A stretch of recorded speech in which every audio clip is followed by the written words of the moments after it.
சிறகடிக்க ஆசை சீரியலில் இனி என்ன நடக்க போகுது அப்படின்னு தான் பார்க்க போகிறோம். இங்கே முத்து வந்து பாட்டியை கொண்டு பஸ் ஸ்டாண்டில் பஸ் ஏற்றி விடுதாங்க. அப்போ மீனா நல்லா பார்த்துக்கடா, என்ன அப்படி ஒரு பொண்டாட்டி கிடைக்க நீ கொடுத்து வச்சுக்கணும் முத்து அப்படிங்கிறாங்க. முத்து வேற ஒரு யோசனை இருக்காரு. ஏன் முத்து, என்ன நீ பிறந்தநாள்லேருந்தே ஒரு மாதிரி இருக்க? பாட்டி வந்து கிராமத்துக்கு நீ கூப்பிடுறேன் வரான் வரலன்னு சொல்ல மாட்டேற. அதே மாதிரி ஏதோ சிந்தனை இருக்கே என்ன அப்படிங்க. ஒன்றுமே பாட்டி அப்படிங்கிறாங்க.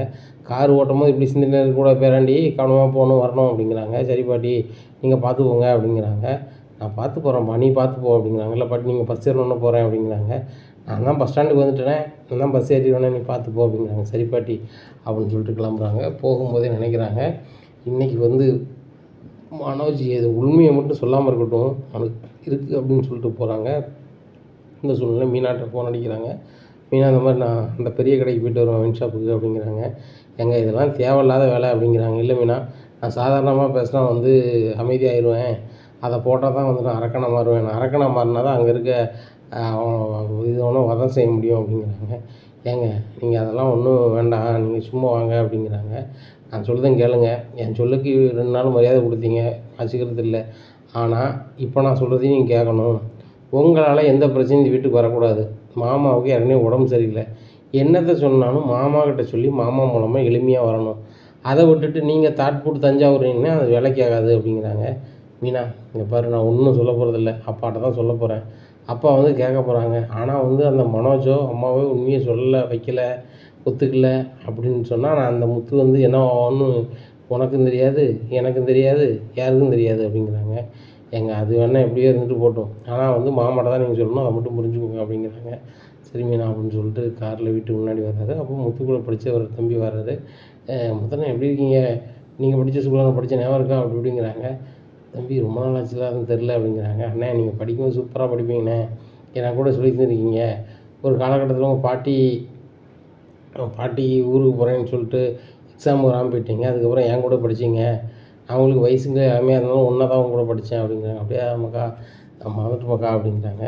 அப்போ துருன்னு வருவீங்க, இப்படி இருக்குன்னு எப்படி இருக்கீங்கன்னு தெரில இப்போ அப்படிங்கிறாங்க. இப்போவும் துருன்னு தான் வரேன், அதனால் ஒரு பிரயோஜனம் இல்லை நண்பா அப்படிங்கிறாங்க. வாயன் வீட்டுக்கு வாயன் அப்படிங்கிறாங்க. இல்லைண்ணே கிளம்பி போயிட்டு வரேன், எனக்கு ஒரு சின்ன வேலை இருக்குது. உங்களை பார்த்ததில் ரொம்ப சந்தோஷம்ண்ணே, ஏன்னா அந்த வீடியோவில் தான் உங்களை பார்த்தேன், பயங்கர வைரல் ஆச்சு. அண்ணா இவ்வளோ பெரிய குடிக்காரனாயிட்டாரா, இப்படி காரை வந்து குடிச்சிட்டு தான் ஓட்டுதாரா அப்படின்னு சொல்லிட்டு நான் பார்த்தேன். அப்போ நான் பாம்பேயில் இருந்தேன்.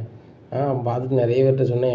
எங்கள் ஸ்கூலில் படிச்சிருந்தார், ஒரு சூழ்நிலையில் என் கூட படித்தார், அவர் வந்து இப்படி பண்ணிட்டார் போயிட்டாருங்க, ரொம்ப கஷ்டமாக இருந்துச்சு. அது நிறைய பேருக்கு வரவுச்சு. அதுக்கப்புறம் நீங்கள் போட்ட வீடியோ வந்து அதை விட பயங்கரமாக வைரல் ஆகிடுச்சு. வைரல் ஆனோம்னா நீங்கள் குடிக்கல வைக்கல, நீங்கள் நிரபராதின்னு தெரிஞ்சிச்சு. அதையும் நான் வீட்டை காமிச்சு உங்களுக்கு பெருமையாக சொன்னேன் அப்படிங்கிறாங்க. அந்த வீடியோ வர்றதுக்கு காரணம் நான் கிடையாது, என் வீட்டம்மா. ஏன்னா என் வீட்டம்மா பொறுமையாக அதை கையாண்டு அதை செஞ்சுருக்கான் அப்படிங்கிறாங்க.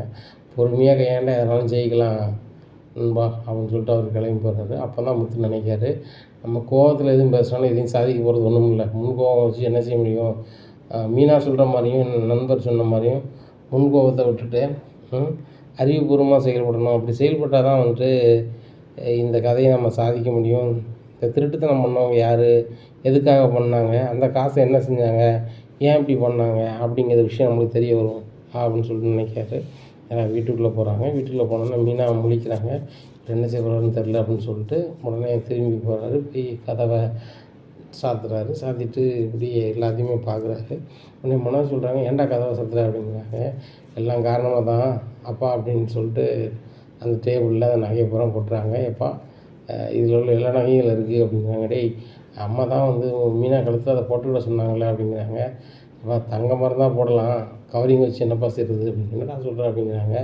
ஆமாப்பா, இந்த நகைகள்லாம் கவரிங் தான், இதை கொண்டுட்டு நாங்கள் நகை கடைக்கு போனோம்.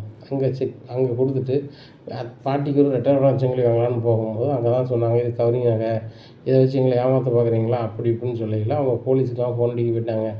மீனா அந்த பூக்கடைக்கு பூ கொடுக்கறதுனால அவங்களுக்கு நல்லாவே தெரிஞ்சிருக்கு அந்த ஓனருக்கு. அந்த ஓனர் வெளியே போன ஓனர் வந்துட்டார். இந்த மீனா இந்த பிள்ளை ரொம்பவே தெரியும், ஏற்கனவே எனக்கு 2-3 பிரான்ச் இருக்குது, அந்த 2-3 பிரான்ச்சுக்கு இந்த பிள்ளை தான் பூ கொடுக்குது, நல்ல பிள்ளை, நல்ல குடும்பத்தில் உள்ள பிள்ளை, அந்த பிள்ளை தப்பு செய்யாது, போலீஸுக்கெலாம் ஃபோன் பண்ண வேண்டாம், போலீஸ் தான் நான் பேசிக்கிறேன்னு சொல்லிட்டு அனுப்பிவிட்டாங்க எங்களை. ஆனால் வந்து அசிங்கப்பட்டதும் 4 பேருக்கு முன்னாடி கேவலப்பட்டதும் நாங்கள் தான் அப்படிங்கிறாங்க. ஏய் விஜயா, இந்த நகை எப்படி கவரிங்காக மாறிச்சு அப்படிங்க. எனக்கு எப்படிங்க தெரியும், நான் எங்கே மாற்றினேன், எனக்கு எதுக்கும் சம்மந்தம் இல்லை அப்படிங்கிறாங்க. உடனே உனக்கு அதுக்கும் சம்மந்தம்னா எப்படி? நீ உன் கையில் தானே இருந்துச்சு அப்படிங்கிறாங்க. ஏங்க என் கையில் நீங்கள் எப்படி தந்தீங்களோ அப்படியே இருந்துச்சு. அதை தூக்கி கொடுத்துருக்கோம் அவ்வளோதான். அவங்க வீட்டில் தங்க நகை தான் போட்டாங்களா இல்லைன்னா போடும்போதே கவரிங் போட்டாங்களா அப்படிங்கிறாங்க. விஜயா அளவுக்கு மீறி நீ பேசுகிற.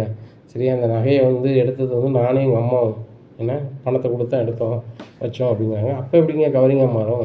இல்லைன்னா உங்களை ஏமாற்றி அவங்க தந்துருக்கணும் வைக்கணும்னு சொல்லிட்டு மனோஜையும் காட்டி கொடுத்துடக்கூடாது, நம்மளும் மாட்டிடக்கூடாது அப்படின்னு சொல்லி விஜயா புத்திசாலித்தனமாக தப்பிக்கிறதுக்கு விதமாக பேசிகிட்டு இருக்காங்க. ஆனால் மனோஜ் நினைக்கிறாங்க, நானும் அம்மாவும் என்னமோ நினச்சேன், தோசையை கரெக்டாக மாற்றி போட்டாங்க, இன்னும் ஒன்றும் பிரச்சனை இல்லை, நம்ம கொடுக்கவும் வேண்டாம் ஒன்றும் வேண்டாம், இருந்தாலும் கொடுக்க மாட்டேன், அது வேறு விஷயம். இருந்தாலும் நான் பிஸ்னஸ் பண்ணுறேன், இந்த மாதிரிலாம் பண்ணுவானான்னு தெரிஞ்சால் சுருதியாக இருக்கட்டும், ரவியாக இருக்கட்டும், அம்மாவாக இருக்கட்டும், ரோகிணியாக இருக்கட்டும் எல்லாரும் என்ன தப்பாக நினைப்பாங்க. அதனால் இது இப்படியே போகட்டும் அப்படின்னு சொல்லிட்டு மனோஜ் நினைக்கிறாரு. இப்படி இருக்கும்போது சுருதி சொல்கிறாங்க, மீனா வீட்டில் நகை போட்டது கவரிங்னு ஆண்டி சொல்கிறாங்க. ஆனால் மீனா என்ன சொல்கிறாங்க, இந்த மாதிரி நகை எங்கள் அம்மா தங்கம் தான் போட்டாங்கன்னு சொல்கிறாங்க. அந்த நகையை செலெக்ஷன் பண்ணது மாமாவும் பாட்டின்னு சொல்கிறாங்க. எது உண்மையோ உண்மை இல்லையோ நம்ம ஏன் போலீஸில் கம்ப்ளைண்ட் பண்ணக்கூடாது? போலீஸில் கம்ப்ளைண்ட் பண்ணால் எங்கேருந்து நகை வந்துச்சு, எந்த நகை கடையில் வாங்கினாங்க, அங்கேருந்து விசாரித்து இந்த கவரிங் நகை ஆனது இந்த விஷயம் இங்கே பேசுனது முதற்கொண்டும் விசாரிச்சுட்டு போகிறாங்க. அப்படி விசாரித்தா யார் தப்பு பண்ணாங்கன்னு தெரிஞ்சால் அவங்கள போலீஸ் அரெஸ்ட் பண்ணி ஜெயிலுக்கு அனுப்ப போகிறாங்க.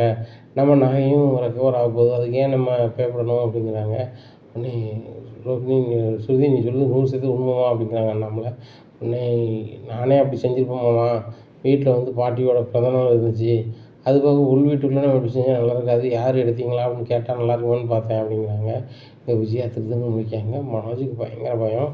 இவங்க அம்மா சொல்கிற மாதிரி கவரிங்னு சொன்னால் வாயை முடிச்சு இருப்பாங்கன்னு பார்த்தேன், இப்போ என்னன்னா போலீஸுக்கு போகிறாங்க அப்படிங்கிறாங்க அப்படின்னு சொல்லிட்டு முழிச்சிட்ருக்காங்க. அப்போ சுருதி சொல்கிறாங்க, முன்ன நீங்கள் போலீஸுக்கு வேணால் போங்க, எங்கள் அப்பாவுக்கு தெரிஞ்ச போலீஸ் ஆஃபீஸர் இருக்கார், யாருனே முத்தை ஒரு வாட்டி ஒரு பிரச்சனையில் காப்பாற்றினோம்ல, அவங்களும் இன்றைக்கி ப்ரொமோஷன் ஆகி பெரிய ஆளாகிட்டாங்க, டிஐஜி ஆகிட்டாங்க, அதனால் அவங்ககிட்ட சொன்னோம்னா உடனே ஆக்ஷன் எடுப்பாங்க, அதனால் அவங்ககிட்ட சொல்கிறேன், நீங்கள் கம்ப்ளைண்ட் கொடுங்க அப்படிங்கிறாங்க. சரி மீனா அப்படிங்கிறாங்க. அண்ணாமலை சொல்கிறாங்க, டே முத்து மீனாவை காரில் கூட்டி போய்ட்டு வா, நானும் விஜயாவும் ஆட்டோவில் வரோம் அப்படிங்கிறாங்க. அப்பா ஆட்டோவிலே வரணும், என் காரில் தான் இடம் இருக்கலப்பா, காரில் போயிடுவோம், மனோஜ் காரை மீதி ஆட்கள் ஏறி விட்டோம் அப்படிங்கிறாங்க. விஜயா சொல்கிறாங்க, ஏங்க அந்த நகையெல்லாம் பெரிய நகையா, இதுக்கெல்லாம் போய் போலீஸில் போய் நின்றாக்க அசிங்கமாக நினைப்பாங்க அப்படிங்கிறாங்க. 1 பவுன் நகைனாலும் சரி தான், 1 கிராம் நகைனாலும் சரி தான், நகை தான் சரியா? அந்த நகை எப்படி கவரிங் மாச்சு நம்மளுக்கு தெரியணுங்களா? நீ என்ன சொல்கிற, என்கிட்ட இருந்த நகை நான் கொடுக்கும்போது இப்படி தான் இருந்துச்சு, அது போக கடைக்காரங்க நகையை மாற்றினாங்களா, வீட்டோட நகையை யாரும் எடுத்துகிட்டு போனாங்களா அப்படின்னு தெரியும்னா அது போலீஸ் தான் லைக்கு, அதனால் போலீஸுக்கே போகலான்னு சொல்லிட்டு எல்லோரும் ஒரு முடிவாக போகிறாங்க. இங்கே மனோஜுக்கும் விஜயாவுக்கும் பயங்கரமாக இருக்குது. 2 பேருமே போலீஸ் ஸ்டேஷன் உள்ளே போக மாட்றாங்க, வாசலில் இருக்காங்க. அப்போ விஜயாட்ட மனோஜ் சொல்கிறாங்க, நம்ம மாட்டிக்குவோம் போலுக்கு, அப்பாட்ட உள்ளதை சொல்லிடுவோமா அப்படிங்கிறாங்க. ஆமாடா உள்ளதை சொல்லிடுவோம்டா, போலீஸ் விசாரிச்சாங்கன்னா மாட்டிடுவோம்டா அப்படிங்கிறாங்க. அம்மா மீனா பாட்டுக்குமா அப்படிங்கிறாங்க. உடனே மீனாவை கூப்பிட்டு சுருதி போலீஸ் ஸ்டேஷன் உள்ளே போகிறாங்க.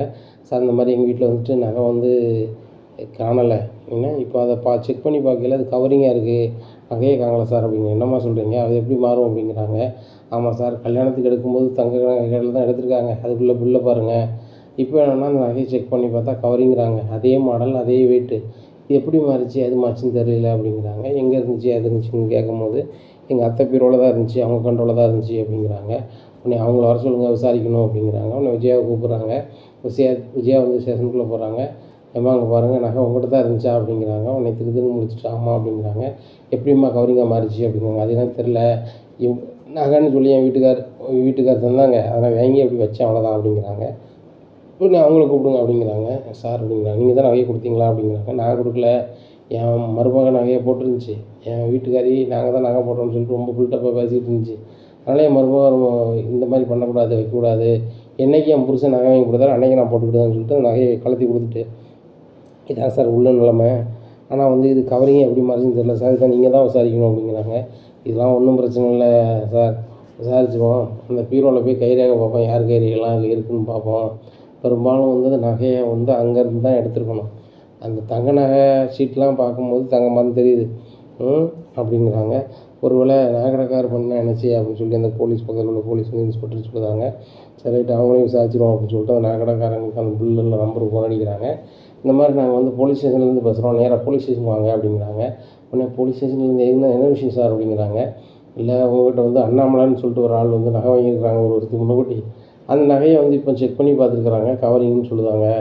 அது உண்மையிலே கவரிங் தானா தங்கமா அப்படின்னு கேட்குறாங்க. சார் நாங்கள் பியூர் தங்கம் மட்டும் தான் வைப்போம் சார், நாங்கள் அப்படி ஆள் கிடையாது, 30 வருஷத்துக்கு மேலே தொழில் பண்ணுறோம், நாங்கள் அப்படியா சார் பண்ணிடுவோம் அப்படிங்கிறாங்க. அதெல்லாம் எனக்கு தெரியாது, அந்த நகை வந்து போலின்னு சொல்லிட்டு சொல்கிறாங்க, அது சம்மந்தமாக விசாரிக்கணும், நீங்கள் வாரீங்களா இல்லை நாங்கள் கடைக்கு வரட்டுமா அப்படிங்கிறாங்க. சார் நீங்கள் கடைக்கு வந்து விசாரிச்சிங்கன்னா தொழில் பாதிக்கப்பட்டுரும் சார், அதனால் நான் என் வக்கீலோட வரேன் சார் அப்படிங்கிறாங்க. சரி உடனடியாக வாங்க அப்படிங்கிறாங்க. அவங்க ஒரு வக்கீலை கூப்பிட்டு வந்து பேசுகிறாங்க. அப்போ அந்த வக்கீல் சொல்கிறாரு, எங்கள் ஆள்கிட்ட வந்து நகை வாங்கி ஒரு வருஷத்துக்கு மேலே ஆயிடுச்சு, இப்போ வந்து கவரிங் சொன்னால் என்ன சார் அர்த்தம்? எங்கள் ஆள் வந்து நகையை வந்து தங்க நகை மட்டும் தான் கொடுத்துருக்காரு, கவரிங் வர வாய்ப்பே இல்லை அப்படிங்கிறாங்க. நீ அவங்க வச்சுருக்கிறது பூரா மாடல் தான் நாங்கள் கொடுத்துருக்கோம், ஆனால் இதே மாதிரி இவங்க கவரிங் எங்கே வச்சுருக்காங்க சார் அப்படிங்கிறாங்க. உடனே முத்தை பார்த்து போலீஸ் சொல்கிறாங்க, என்னப்பா தம்பி, உன் பொண்டாட்டி நீங்களாம் வந்து என் நேரத்தை வீணாக்குறீங்களா? அவர் என்னன்னா இது வந்து நாங்கள் கொடுக்கும்போது தங்கம் தான் கொடுத்தாங்கிறாரு, நீங்கள் என்னென்னா கவரிங் இருக்குதுன்னு சொல்கிறீங்க அப்படிங்கிறாங்க. உடனே சுருதி சொல்கிறாங்க, சார் அப்படி இல்லைன்னா நாங்கள் எதுக்கு சேதம் வந்து கம்ப்ளைண்ட் பண்ண போகிறோம், எங்களுக்கு வந்து நியாயம் கிடைக்குன்னு தான் இங்கே வந்திருக்கோம், அதுக்கும் உங்கள் ஹையர் ஆஃபீஸர்கிட்ட பேசியிருக்கேன் அப்படிங்கிறாங்க. ஏம்மா எல்லண்டோ நான் தான், விசாரணை அதிகாரி நான் தான், உயர் அதிகாரி என்கிட்ட சொன்னாங்க, நியாயமாக இருக்குது விசாரித்து முடிவெடுங்க, நேர்மையாக பண்ணுங்கன்னு சொன்னாங்க, நேர்மையாக தான் பண்ணிகிட்ருக்கேன், எப்படி மனுஷனுக்கு தெரியணுமாம்மா அப்படிங்கிறாங்க. சார் உங்களுக்கு தான் வந்து சொல்கிறீங்களே, அதில் கைரேகையை பார்த்தா தெரிஞ்சிடும்னு சொல்லிட்டு அதை செக் பண்ணுங்கள் அப்படிங்கிறாங்க. உடனே டேய் மணிராஜ் அப்படிங்கிறாங்க. சார் அப்படிங்கிறாங்க. எல்லாம் வந்திருக்கோம் எல்லாருமே கைரேகை வாங்குங்க அப்படிங்கிறாங்க.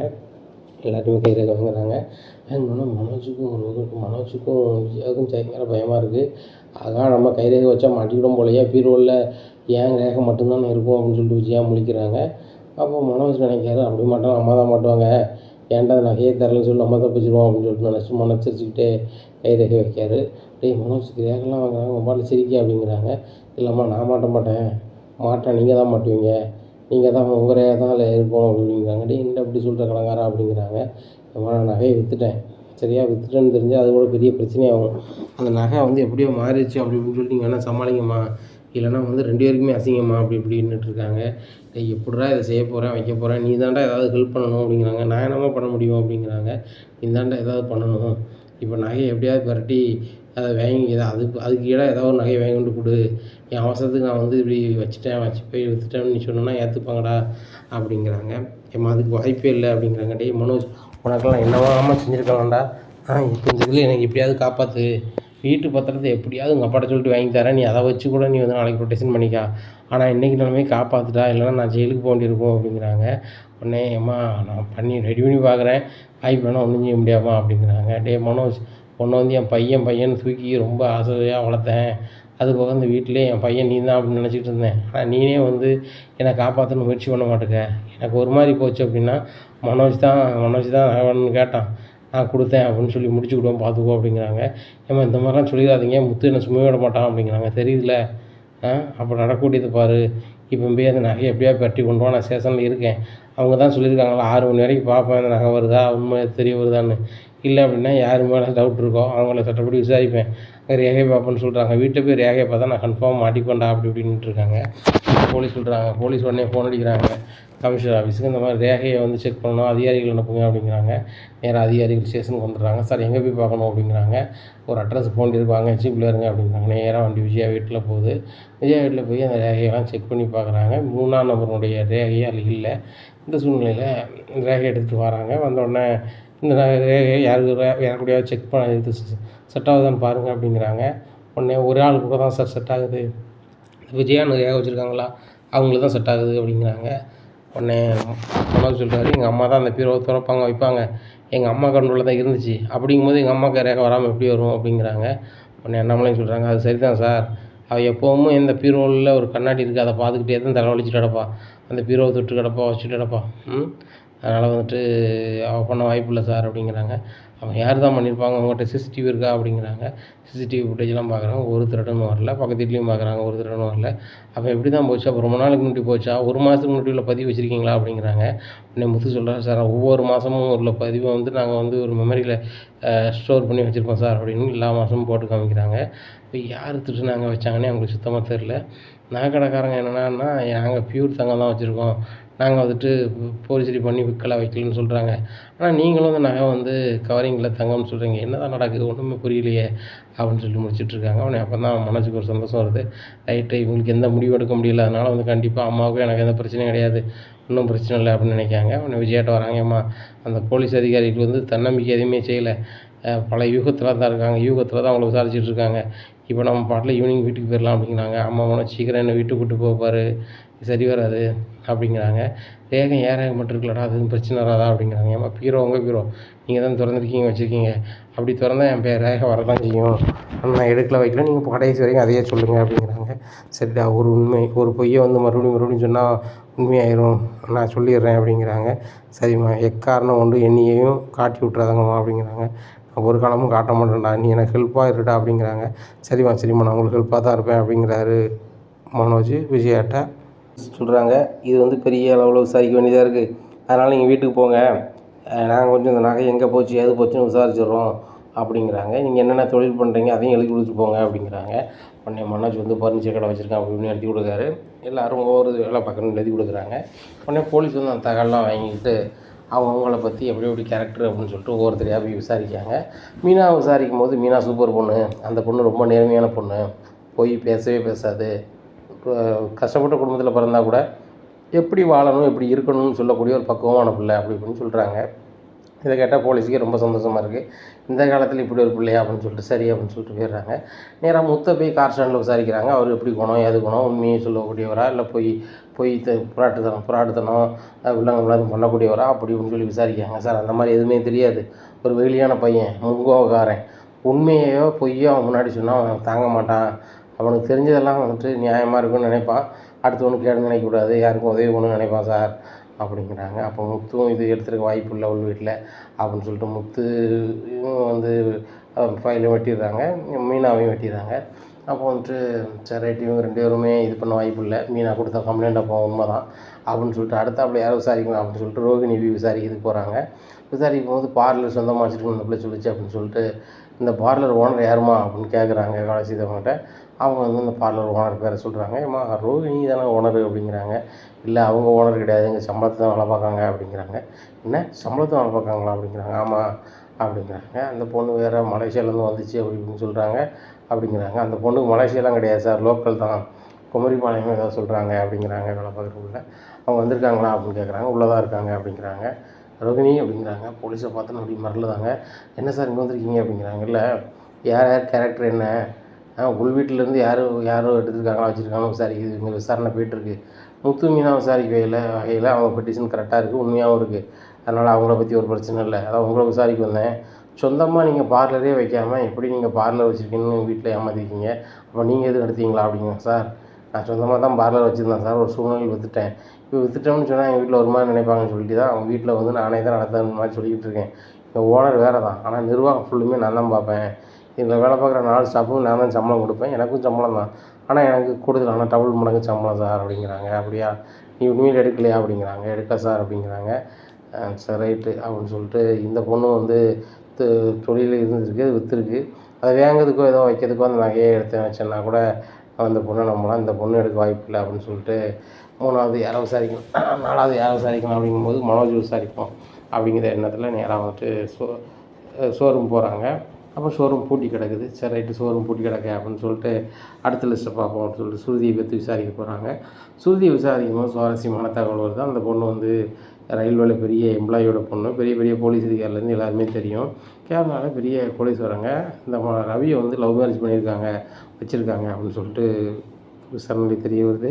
அப்போ இந்த பொண்ணும் செய்ய வாய்ப்பு இல்லை, இந்த பொண்ணே கோடிக்கணக்கான ரூபாய்க்கு அதிபதி, இவன் ஏன் அந்த நகை எடுக்க போகுது அப்படின்னு சொல்லிட்டு நினைக்காங்க. அப்புறம் ரவியை விசாரிக்க அவங்க ரெஸ்டாரண்ட் போகிறாங்க. ரவி எப்படிப்பட்ட பையன் அப்படி இப்படின்னு சொல்லி விசாரிக்கிறாங்க.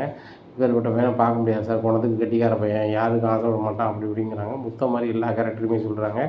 ஒன்று கோவம் மட்டும் இல்லை, சாந்த குணம்னு சொல்கிறாங்க. அப்போ இந்த பையனும் பண்ண வாய்ப்பு இல்லை, ஏன்னா இவன் வந்து சுருதிங்கிற ஒரு பொண்ணை கட்டியிருக்கான், அவன் வீட்டில் பெரிய வசதி, அவங்க வீட்டோட வசதியே வந்து ஏற்றுக்கிடாத இந்த பையன் தன்னுடைய சுய காலில் நிற்கணும்னு நினைக்கான். அப்பேற்பட்ட பையன் எப்படி எடுத்துருப்பான், சரி அப்போ இவனை எடுத்துகிட்டு வாய்ப்பு இல்லை அப்படின்னு சொல்லிட்டு அவனை ஸ்டீம் தர போகிறாங்க. அப்புறம் வந்துட்டு நம்ம மனோஜ் தான் விசாரிக்க வேண்டியிருக்குன்னு சொல்லிட்டு மனோஜை விசாரிக்க போகிறாங்க. அப்போ கடை திறந்துருக்கு. அப்போ வந்துட்டு மனோஜ் கடையில் இல்லை, அதுவும் நல்லது தான் அப்படின்னு சொல்லிட்டு, உங்கள் ஓனரை பற்றி உங்களுக்கு தெரியுமா அப்படிங்கிறாங்க. எங்கள் ஓனரை பற்றி நல்லா தான் தெரியும், ஆனால் எங்கள் ஓனர் டபார்னு முடிவு எடுப்பார், அதனால் அவருக்கு நட்டம் தான் படுதார், பாவம் ஒவ்வொரு பிரச்சனையும் அவருக்கு வருது அப்படிங்கிறாங்க. என்ன பிரச்சனை வந்துச்சு அப்படிங்கிறாங்க. இல்லை சார், ஒரு ஆள் வந்து 4 லட்ச ரூபாய்க்கு பொருளை வாங்கிட்டு கல்யாணோட கொடுத்துட்டு போயிட்டாங்க, விசாரித்த வகையில் வந்து அது கள்ள நோட்டுன்னு தெரிஞ்சிருக்கு. போலீஸ்லாம் கம்ப்ளைண்ட் பண்ணி பார்த்து ஒன்றும் நடக்கலை சார் அப்படிங்கிறாங்க. ஓ அப்படியா அப்படின்னு சொல்லிட்டு இவர் நோட் பண்ணி வச்சுக்கிறாரு. இவருக்கு 4 லட்ச ரூபா எப்படி போச்சு அப்படின்னு எல்லாத்தையுமே கேட்டுக்கிட்டு அதை என்ன சார் செஞ்சார் அப்படிங்கிறாங்க. சார் அதெல்லாம் உடனே ரெடி பண்ணிட்டாரு. எங்கள் சார் ஏதோ ஒரு வகையில் ரொட்டேஷன் பண்ணியிருப்பாங்க போல் 4 லட்ச ரூபா கொடுத்து கம்பெனியில் பணத்தை கட்டிட்டாரு அப்படிங்கிறாங்க. அப்படியா அப்படின்னு சொல்லிட்டு நேராக வீட்டுக்கு வராங்க. விஜயாவை பற்றி விசாரிக்கணும் அப்படிங்கிறாங்க. சார் தான் ஸ்டேஷன்லேயே விசாரிச்சிட்டிங்களா அப்படிங்கிறாங்க. இல்லைம்மா எல்லாரை பற்றி விசாரிச்சிட்டேன், உங்களை பற்றி நீங்கள் சொல்லுங்கள் அப்படிங்கிறாங்க. இல்லை சார் என்னை பற்றி என்ன சொல்கிறது, நான் நேர்மையான சார் ஆள் சார், அப்படி சார் இப்படி சாருங்கிறாங்க. அவங்க கூட உள்ள போலீஸ் சொல்கிறாங்க, சார் எல்லார் வீட்லேயுமே நான் விசாரித்தோம், அவங்கவுங்கள்ட்ட விசாரிக்கல அடுத்தவங்கள்ட்ட விசாரித்தோம், அதே மாதிரி இந்த அம்மா யார் ஃப்ரெண்டுன்னு கேட்டு போய் அவங்ககிட்ட விசாரிச்சிருவோம் அப்படின்னு சொல்லிட்டு வீட்டுக்கு வழியை வந்து கேட்குறாங்க. இந்த விஜயாவுக்கு யார் ஃப்ரெண்டு அப்படிங்கும்போது நேராக பார்வதி கிட்ட காட்டி கொடுத்தாங்க. பார்வதி வீட்டுக்கு போலீஸ் போகுது. போலீஸ் போனோன்னா பார்வதி இறந்துறாங்க. என்ன சார் இங்கே வந்திருக்கீங்க அப்படிங்கிறாங்க. உங்களை தான் விசாரிக்கணும் அப்படிங்கிறாங்க. என்னையா என்ன சார் நாங்கள் தான் நாட்டியப்பள்ளி நடத்தலாம்னு சொல்லிட்டு போர்டெல்லாம் எழுதிக்க வச்சிட்டோமே அப்படிங்கிறாங்க. அதுக்கு வரல அந்த விஜயாங்கிறவங்க யார் அப்படிங்கிறாங்க. யார் சார், என் ஃப்ரெண்டு சார் அப்படிங்கிறாங்க. உங்கள் ஃப்ரெண்டுக்கு உங்களுக்கு என்ன சம்மந்தம் அப்படிங்கிறாங்க.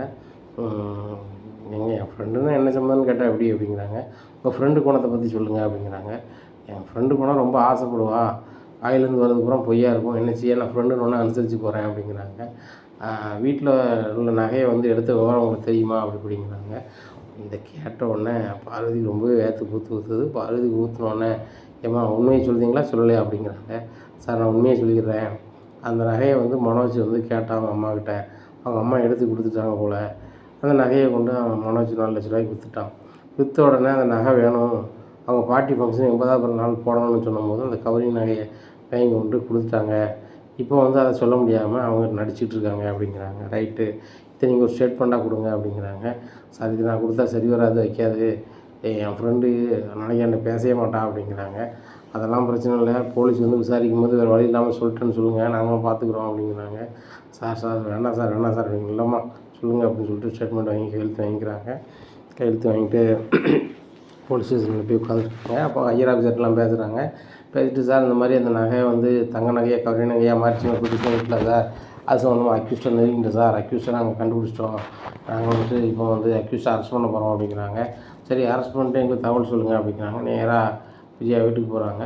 உடனே விஜயா அப்படிங்கிறாங்க. சார் நான் என்னை தான் பற்றி எல்லா தகவலும் சொல்லிட்டேன் அப்படிங்கிறாங்க. மனோஜ் எங்கே அப்படிங்கிறாங்க. வீட்டுக்குள்ளே தான் இருக்கார் அப்படிங்கிறாங்க. மனோஜ் 2 பேர் வாங்க, ஜீப்பில் இருங்க அப்படிங்கிறாங்க. இதை கேட்டால் நம்மளை என்ன சார் சொல்கிறீங்க, நாங்கள் எங்கள் நகையை காணணும்னு சொன்னால் இவங்களை நீங்கள் வந்து கைது பண்ணி கூட்டிட்டு போகிறீங்க அப்படிங்கிறாங்க. உங்கள் நகையை வந்து மாற்றினது வேறு யாரும் கிடையாது, இந்த மனோஜ் தான். இந்த மனோஜுக்கு ஒரு நெருக்கடி என்னென்னா 4 லட்ச ரூபா வந்து கள்ள பணத்தை கொடுத்து அவங்க கள்ள நோட்டை கொடுத்து பொருள் வாங்கியிருக்காங்க. அதை எப்படி எடுக்கட்டேன்னு சொல்லாமல் முடிச்சுட்டு நடந்திருக்காரு. இந்த நகையை விற்று இவர் தான் கட்டியிருக்க வாய்ப்புகள் அதிகம், அது சம்மந்தமாக அவர்கிட்ட விசாரிக்கணும், விஜயாட்ட விசாரிக்கணும் அப்படிங்கிறாங்க. உடனே அண்ணாமலை சார் வீட்லேயே விசாரிக்க முடியாதா அப்படிங்கிறாங்க. இல்லை ஸ்டேஷனில் தான் போட்டு விசாரிக்கணும் அப்படிங்கிறாங்க. ஸ்டேஷனில் கொண்டு வச்சுருக்காங்க. அப்போ நேராக செல்லில் உட்காருங்க அப்படிங்கிறாங்க. சார் நாங்கள் என்ன தப்பு செஞ்சோம் அப்படிங்கிறாங்க. தப்பு பண்ணது எல்லாமே நீங்கள் தான் அப்படிங்கிறாங்க. உடனே மனோஜ் சொல்கிறாங்க, நாங்கள் தப்பே பண்ணல சார், அதுக்கு ஆதாரம் இருக்கா சார் அப்படிங்கிறாங்க. அந்த ஆதாரம் தானே இப்போ கொஞ்ச நேரத்தில் வந்துடும், நீங்கள் எந்த கடையில் நகையை விற்றியோ அந்த கடை ஓனர் இப்போ வந்துடுவார், சரியா, அந்த நகையை உருக்குன எடையோடு அந்த தங்கத்தோடு வந்துடுவார் அப்படிங்கிறாங்க. இதை கேட்டால் மனோஜ் ரொம்பவே ஏற்று ஊற்றுறாங்க. இடையே முட்டாள், நீ பண்ண வேலையால் நான் எங்கே வந்து நிற்கும் பாரு அப்படிங்கிறாங்க. ஏம்மா ஒன்றும் பிரச்சனை இல்லை, நான் வார வழியிலே என் ஃப்ரெண்டு ஒரு வக்கீலுக்கு நான் எஸ்எம்எஸ் பண்ணிட்டேன், அவர் நேராக ஸ்டேஷனுக்கு வந்துடுவார் அப்படிங்கிறாங்க. அவங்க நேராக ஸ்டேஷனுக்கு வந்துடுறாங்க. சார் என்ன பிரச்சனை அப்படிங்கிறாங்க. நகையை திருடியிருக்காங்க, இவங்களுக்கு அதான் கம்ப்ளைண்ட் இவங்க மேலே, அதனால் அரெஸ்ட் பண்ணியிருக்கேன், எஃப்ஐஆர் போட்டாச்சுல சார், ரிமாண்ட் பண்ண போகிறேன் அப்படிங்கிறாங்க. உடனே சார் அது என்ன சார் இப்படி பண்ணுறீங்க வைக்கிறீங்க அப்படிங்கிறாங்க வக்கீல். இல்லை சார் திருட்டு பழக்கம் நாங்கள் கைது பண்ணுறோம், நீங்கள் வந்து ஜாமீன் எடுத்துக்கோங்க அப்படிங்கிறாங்க. சரி சார் எடுத்துக்கிறேன் அப்படிங்கிறாங்க. என்ன சார் நீங்கள் வக்கீல் சார், நீங்கள் வந்தால் நான் விட்டுருவீங்கன்னு பார்த்தேன், நீங்கள் வந்து இப்படி சொல்கிறீங்க அப்படிங்கிறாங்க. நீங்கள் என்ன தப்பு பண்ணாலும் நான் வந்து உங்கள் கேஸுக்காக வாதாடிருப்பேன், நீங்கள் திருட்டுத்தனம் பண்ணுவோம் உங்களை வாதாட முடியாது அப்படின்னு சொல்லிட்டு அவர் கிளம்பிடுறாரு. டே மனோஜ் என்னடா இவர் இப்படி சொல்லிட்டாரு, போகிற பக்கம் பார்த்தா நம்ம ஜெயிலுக்கு தான் போகணுமா அப்படிங்கிறாங்க. இருமா இன்னொரு ஃப்ரெண்டுக்கு நான் ஃபோன் அடிக்கேன் அப்படின்னு சொல்லிட்டு செல்லில் இருந்துட்டு இன்னொரு நண்பருக்கு ஃபோன் அடிக்காரு. ஹலோ அப்படின்னுட்டு இருக்காரு. நான் மனோஜ் பேசுகிறேன், நான் போலீஸ் ஸ்டேஷனில் இருக்கேன் அப்படிங்கிறாங்க. என்ன விஷயமா இருக்கீங்க அப்படிங்கிறாங்க. இல்லை நான் ஏமாத்திட்டேன்னு சொல்லி, நான் ஒரு தங்க நகையை எடுத்து ஏமாத்திட்டேன்னு சொல்லி புகார் விழுந்திருக்கு, அது எங்கள் வீட்டுக்குள்ளேயே நான் செய்யவே இல்லை, அது என்னென்னு கொஞ்சம் பேச வரணும் வாங்கினேன் அப்படிங்கிறாங்க. அவரும் வராரு. திருட்டு கேஸுக்கு வர மாட்டேன் அப்படின்னு சொல்லிட்டு போயிடுறாங்க. இங்கே மனோஜுக்கும் விஜயாவுக்கும் ரொம்பவே ஒரு மாதிரி இருக்குது. அவனே போலீஸ் போகிறாங்க பக்கத்தில். நீங்கள் தான் தெரியுங்க 100% தெரியுது, அது முதல்ல உங்கள் வீட்டில் சொல்லி நீங்கள் மன்னிப்பு கேட்டுருக்க வேண்டியதானே, இந்த அளவுக்கு வர வேண்டாம்ல, நீங்கள் வந்து பக்கா கெடியாக தான் இருப்பீங்க போல், ஒரு வாட்டி ஜெயிலுக்கு போயிட்டு வாங்க, சரி வந்துடும் அப்படி இப்படின்னுட்டு இருக்காங்க. உடனே போலீஸ் ஸ்டேஷன்லேருந்து ஃபோன் அடிக்கிறாங்க. சார் இந்த மாதிரி இவங்கள இது பண்ணிட்டோம், ரிமாண்ட் பண்ண போகிறோம் அப்படின்னு சொல்லி ஹையர் ஆஃபீஸர்கிட்ட சொல்கிறாங்க. அவங்க சொல்கிறாங்க, இதே மாதிரி வேறு எந்த ஸ்டேஷன் லிமிட்டில் வந்து வழக்கு எதுவும் இருக்கா, பெண்டிங் இருக்கான்னு பாருங்கள், இதே கைவரிசையை காட்டியிருக்காங்கன்னு பாருங்கள் அப்படிங்கிறாங்க. ஒவ்வொரு ஸ்டேஷனில் விசாரிக்காங்க. ஒரு 5 ஸ்டேஷனில் இதே சாடையில் வந்து நகையை வந்து காணாமல் போயிருக்கு. அது வெறும் கவரி நகையாக இருக்குது. இதை பார்த்தோன்னே நீங்கள் தான் இங்கே அப்புறம் செஞ்சீங்களா அப்படின்னு சொல்லிட்டு கேட்குறாங்க. இன்னும் விஜயா சொல்கிறாங்க, சார் நான் ஒரு இடத்துலையும் இது பண்ணலை. என் வீட்டில் நகையை வந்து இவன் கேட்டு உரி பண்ணனால கொடுத்துட்டேன், இவனும் தெரியாமல் கொடுத்துட்டான். ஆனால் வந்து மீனாவை கொடுக்கும்போது நம்ம தங்க நகை வச்சு இது கொடுக்கணும்னு சொல்லி கவரி நகை கொடுத்தேன் சார் அப்படிங்கிறாங்க. இவ்வளோ தில்லாலங்கடி வேலை பார்த்துருக்கீங்க, ஸ்டேஷனுக்கு கம்ப்ளைண்ட் பண்ணது போது நீங்கள் கூட வந்திருக்கீங்க. அப்போ உள்ளது சொன்னால் அந்த போலீஸுக்கு இவ்வளோ பிரச்சனையும் இல்லை, இவ்வளோ இடத்துல அலையும் வேண்டாம், இவ்வளோ என்கொயரியும் தேவையில்லை. இப்போ நகைக்கு என்ன செய்ய போகிறீங்க அப்படிங்கிறாங்க. சார் எங்களை எதுவுமே செஞ்சிடாதீங்க, வச்சிடாதீங்க, நாங்கள் வந்து நகையை தந்துடுறோம் சார், என் நகையை விற்று போட்டு தந்துடுறேன் அப்படிங்கிறாங்க. உடனே எதை செய்வீங்களோ தெரியாது, 6 மணி வரைக்கும் டைம், சரியா? இந்த நகையை விற்று அவங்களுக்கு நகை வாங்கி கொடுப்பீங்களா, இல்லைன்னா அவங்கள்ட்ட சமரசம் பேசுவீங்களா, என்ன செய்வீங்கன்னு தெரியாது. ஆனால் 6 மணிக்குள்ளே பெட்டிஷன் அந்த மீனை வாபஸ் வாங்கியிருக்கணும். அப்படி வாங்கலைன்னா நீங்கள் ரிமாண்ட் ஆகிடுவீங்க, எங்கே இருந்தாலும் அவங்கள தூக்கிடுவேன் அப்படிங்கிறாங்க. உடனே சரி சார் அப்படின்னு சொல்லிட்டு கிளம்புறாங்க. இங்கே முத்துக்கு அண்ணாமலை ஃபோன் அடிக்கிறாங்க. அந்த நகை விஷயமா அவங்க அம்மாவையும் மனைவி தான் போலீஸ் கூப்பிட்டு போயிருக்காங்க. ஆனால் போலீஸ் கூப்பிட்றத பற்றி பார்க்கும்போது இவங்க 2 தான் தப்பு பண்ணியிருப்பாங்க போல். போலீஸுமே ரொம்ப தெளிவாக என்கொயரி பண்ணியிருக்காங்க. என்கொயரி பண்ணும்போது தான் தெரியுது இவங்க வந்துட்டு தப்பு பண்ணியிருக்காங்கன்னு சொல்லிட்டு அப்படிங்கிறாங்க. உடனே மனோஜும் விஜயா வீட்டு வாசல் இருக்காங்க. ஒன்றும் யாருங்க உங்களை யார் உள்ள விட்டா, உள் வீட்டில் எவ்வளோ திருவிழாங்க வேலை பார்ப்பீங்களோ வைப்பீங்களோ அப்படிங்கிறாங்க. ஏங்க இப்போ வந்து மீனா நகை தானே கொடுக்கணும், நாங்கள் கொடுத்துட்றோம் அப்படிங்கிறாங்க. என்ன வச்சு அசால்ட்டாக சொல்கிறேன் அப்படிங்கிறாங்க. ஏங்க உங்கள் பூக்காரிக்கு தேவை நகை தானே, அவளுக்கு நகை வந்துடும், மனோஜ் கிளம்புடா அப்படின்னு சொல்லிட்டு மறுபடியும் ட்ரெஸ் பண்ணிட்டு வெளில கிளம்புறாங்க. போய் வந்து விஜயா நகையை விற்கிறாங்க. விற்றுட்டு அதே மாதிரி தாலிகொடியெல்லாம் எடுத்து கொண்டு கொடுக்காங்க. இந்த பாருங்கள் பிடிங்க அப்படிங்கிறாங்க. உடனே நகையை வாங்கிட்டு மீனா இதை வச்சுக்கோ அப்படிங்கிறாங்க. இல்லைம்மா இது உங்கள் கையில் இருக்கட்டும், என் வீட்டுக்காரர் என்ன உழைக்காரோ அன்றைக்கி நான் இது பண்ணிக்கிட்டு வச்சுக்கிட்டு அப்படிங்கிறாங்க. ஏங்க இந்த படம்லாம் போட வேண்டாம், இந்த செயினை கழுத்தில் போட சொல்லுங்கள் அப்படிங்கிறாங்க. உடனே நான் போட மாட்டேன், அத்தை என்னெல்லாம் பேசுனாங்க அப்படிங்கிறாங்க. தயவுசெய்து போட்டுக்காமல் நான் ஒன்றும் பேசலை, நீ என் மோகம் மாற்றேன் அப்படின்னு சமாளிக்கிறாங்க. உடனே விஜயா மாறிட்டியா, நீ மனம் மாறிட்டியா அப்படின்னு சொல்லிட்டு நம்மளை போடு அப்படிங்கிறாங்க. நகையை போடுறாங்க. போலீஸ் உங்களை ஒன்றும் சொல்லலையா அப்படிங்கிறாங்க. போலீஸ் வந்து ஒன்று சொல்லியிருக்காங்க, மீனா வந்து அந்த கம்ப்ளைண்ட் வாபஸ் வாங்கணுமா அப்படிங்கிறாங்க. அதானே விஜயாவுக்கு வந்து எப்படி மீனா மேலே திடீர் பாசம் வந்துச்சுன்னு நினச்சேன் அப்படிங்கிறாங்க. உடனே சுதி சொல்கிறாங்க, ஆண்டி இதை நீங்கள் முதலே சொல்லியிருக்க வேண்டியதுன்னா, நீங்கள் தான் நகையை எடுத்து கொடுத்து உங்கள் பையன்ட்டு கொடுத்தீங்க, அதை வச்சு அவர் பணம் கட்டியிருக்காரு வச்சுருக்கான்னு சொல்லாததுக்கு இல்லாமல் உங்கள் வீட்டில் இருந்து தான் வந்து கொண்டு வந்தாங்க வச்சாங்க போனாங்கன்னு சொல்லியிருக்கீங்க. ஒரு வேளை வந்து நான் வச்சுருக்க நகையை நீங்கள் எடுத்து கவரிங்காக மாற்றிட்டு நான் கவரிங்காக இருக்குன்னு சொன்னோம்னா, நீ உங்கள் வீட்டிலேருந்து கொண்டு போது இப்படி தான் கொண்டு வந்திருக்கேன்னு சொல்லி தானே சொல்லுவேங்க ஆண்டி அப்படிங்கிறாங்க. நான் எப்படிமா செய்வேன் அப்படிங்கிறாங்க. ஆண்டி இதை செஞ்ச நீங்களும் உங்கள் பையன் மனோஜும் இதை செய்ய மாட்டீங்களா அப்படிங்கிறாங்க. ரவி உன் பொண்டாட்டி என்னடா பேசுகிறா அப்படிங்கிறாங்க. கரெக்டாக தான் பேசுகிறா, உள் வீட்டுக்குள்ளே நீங்கள் வந்து தங்க நாயை எடுத்துகிட்டு கவரிங் வைக்கிறீங்க, நாளைக்கு என்ன நிலைமைக்கு ஆளாக போகிறோன்னு தெரிலம்மா அப்படிங்கிறாங்க. பார்த்தியா விஜயா, இவ்வளவு சீப்பாக நீ வந்து நடந்திருக்க, நம்ம வீட்டில் இப்படி ஒரு நிலைமை நடந்ததே கிடையாது, நீனும் மனசு ரொம்ப ஓவராக இருக்கீங்க, தயவுசெய்து நான் சொல்கிறேன், நீங்கள் 2 பேரும் இந்த வீட்டை விட்டே போயிருங்க, என்ன ரோகிணியும் கூட்டி போயிருங்க, தண்ணி கொடுத்தவங்க இருங்க அப்படிங்கிறாங்க. ஏங்க என் வீட்டை விட்டுட்டு நான் வந்து தண்ணி கொடுத்து வைக்கணுமா அப்படிங்கிறாங்க. நீ உன் வீடுன்னு சொல்லிகிட்டு இருக்க, இந்த வரட்டுக்கு ஒரு தான் இவ்வளோ பண்ணிகிட்ருக்க, உன் பையனுக்கு அதிகம் செல்லம் கொடுத்தவன் எப்படி வந்து நிற்காம பார்த்தியா, ஸ்டேஷனுக்கு விடிய காலையிலும் நைட்டும் அங்கேயும் இங்கேயும் அலைஞ்சிட்டு கிடைக்கிங்க. ஊரில் பார்க்கவும் கூட என்ன நினைப்பாங்க, எனக்கு ஒரு 7-8 பேர் ஃபோன் அடிச்சிருப்பாங்க, என்னென்னம்ல உன் வீட்டம்மா போலீஸ் ஸ்டேஷனுக்கும் வாசலுக்கும் அலைஞ்சிட்டு கிடக்கு, எதுவும் பிரச்சனையா அப்படி இப்படின்னு கேட்காங்க. நான் உள்ளதை தான் சொல்ல முடியுமா, இல்லை உன் லட்சணத்தை தான் சொல்ல முடியுமா அப்படிங்கிறாங்க. உடனே விஜய் அப்படி வந்துட்டே இருக்காங்க. இனிமேல் இப்படி நடக்காதுங்க அப்படிங்கிறாங்க. இனிமேல் இப்படி நடந்துச்சு அப்படின்னு சொன்னால் நான் வந்து எப்படி இருப்பேன்னு எனக்கே தெரியாது, அன்னைக்கு அதான் நீ வந்து அண்ணாமலை யாருன்னு பார்ப்பேன் அப்படிங்கிறாங்க. உடனே விஜயா மூச்சையே கட்டாமல் ரூமுக்கு போயிடுறாங்க. பின்னாடியே மனோஜ் வர்றாரு. அம்மா சாரிம்மா அப்படிங்கிறாங்க. டேய் சாரிக்குன்னு கேட்காத, என் நகையை உன்னால் போச்சுட்டா, அசிங்கப்பட்டு வேதனைப்பட்டு துன்பப்பட்டு துயரப்பட்டு இந்த மீனா கொடுத்த புகாரால் அப்படின்னு சொல்லிட்டு நடக்காங்க. எனக்கு ஒரு ரோகிணி வராங்க. மனோஜோட கொஞ்சம் கூட அறிவு கிடையாது, நீ வந்து போய் இந்த மீனா நகையை எடுப்ப, அவளே ஒரு தரட்டிக்கிட்டு அந்த தரட்டிக்கிட்டு நகையை எடுத்து நீ விற்றுருக்க, நீ அதோட மோசமான தரட்டிக்கிட்டு ஆகிட்ட. நான் 7 டிகிரி படிச்சிருக்கேன் 8 டிகிரி படிச்சிருக்கேன் நீ சொன்னாலும் கூட இப்போ நீ வந்து சாதாரண ஒரு கை நாட்டோட நீ ரொம்ப மோசமாயிட்ட அப்படிங்கிறாங்க. உடனே ரோகிணி தப்பான்னு வச்சுக்காத, அந்த விஷயம் உனக்கு தெரிஞ்சுன்னா நீ கோவப்பட வாய்ப்பான்னு சொல்லிட்டு தான் நான் வந்து அம்மாட்ட சொல்லி நகையை வாங்கினேன்.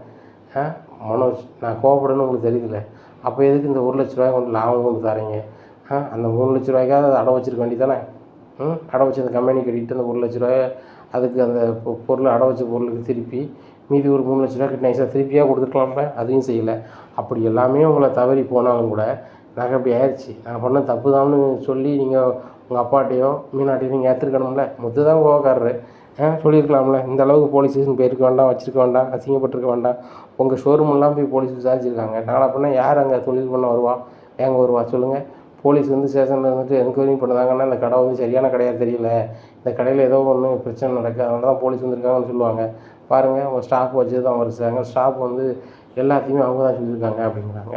என் மன சொல்கிறாங்க, இங்கே இருக்கணும் போகிறேன், வேலையை பாட்ட போகிறேன், புதுசாக ஆள் எடுக்க போகிறேன், என்னை பற்றி எல்லா உண்மையும் சொல்லிட்டானுங்க அப்படிங்கிறாங்க. அவன் மனோஜ் ஒவ்வொரு மாதமும் ஒவ்வொரு லேபரை வந்து வேலைக்கு வேண்டாம்னு பாடிக்கிட்டு தொழில் ரொம்ப சூப்பராக நடக்கும் அப்படிங்கிறாங்க. ரோஹினி அப்போ என்ன தான் செய்யணும் அப்படிங்கிறாங்க. நீ வந்து நீ கரெக்டாக இருக்கணும், இல்லை அப்படின்னா நீ ரொம்ப கஷ்டப்படுவோம் மனோஜ் அப்படிங்கிறாங்க. நான்லாம் கஷ்டப்பட மாட்டேன், நான் பெரிய ஆள் ஆயிடுவேன் அப்படிங்கிறாங்க.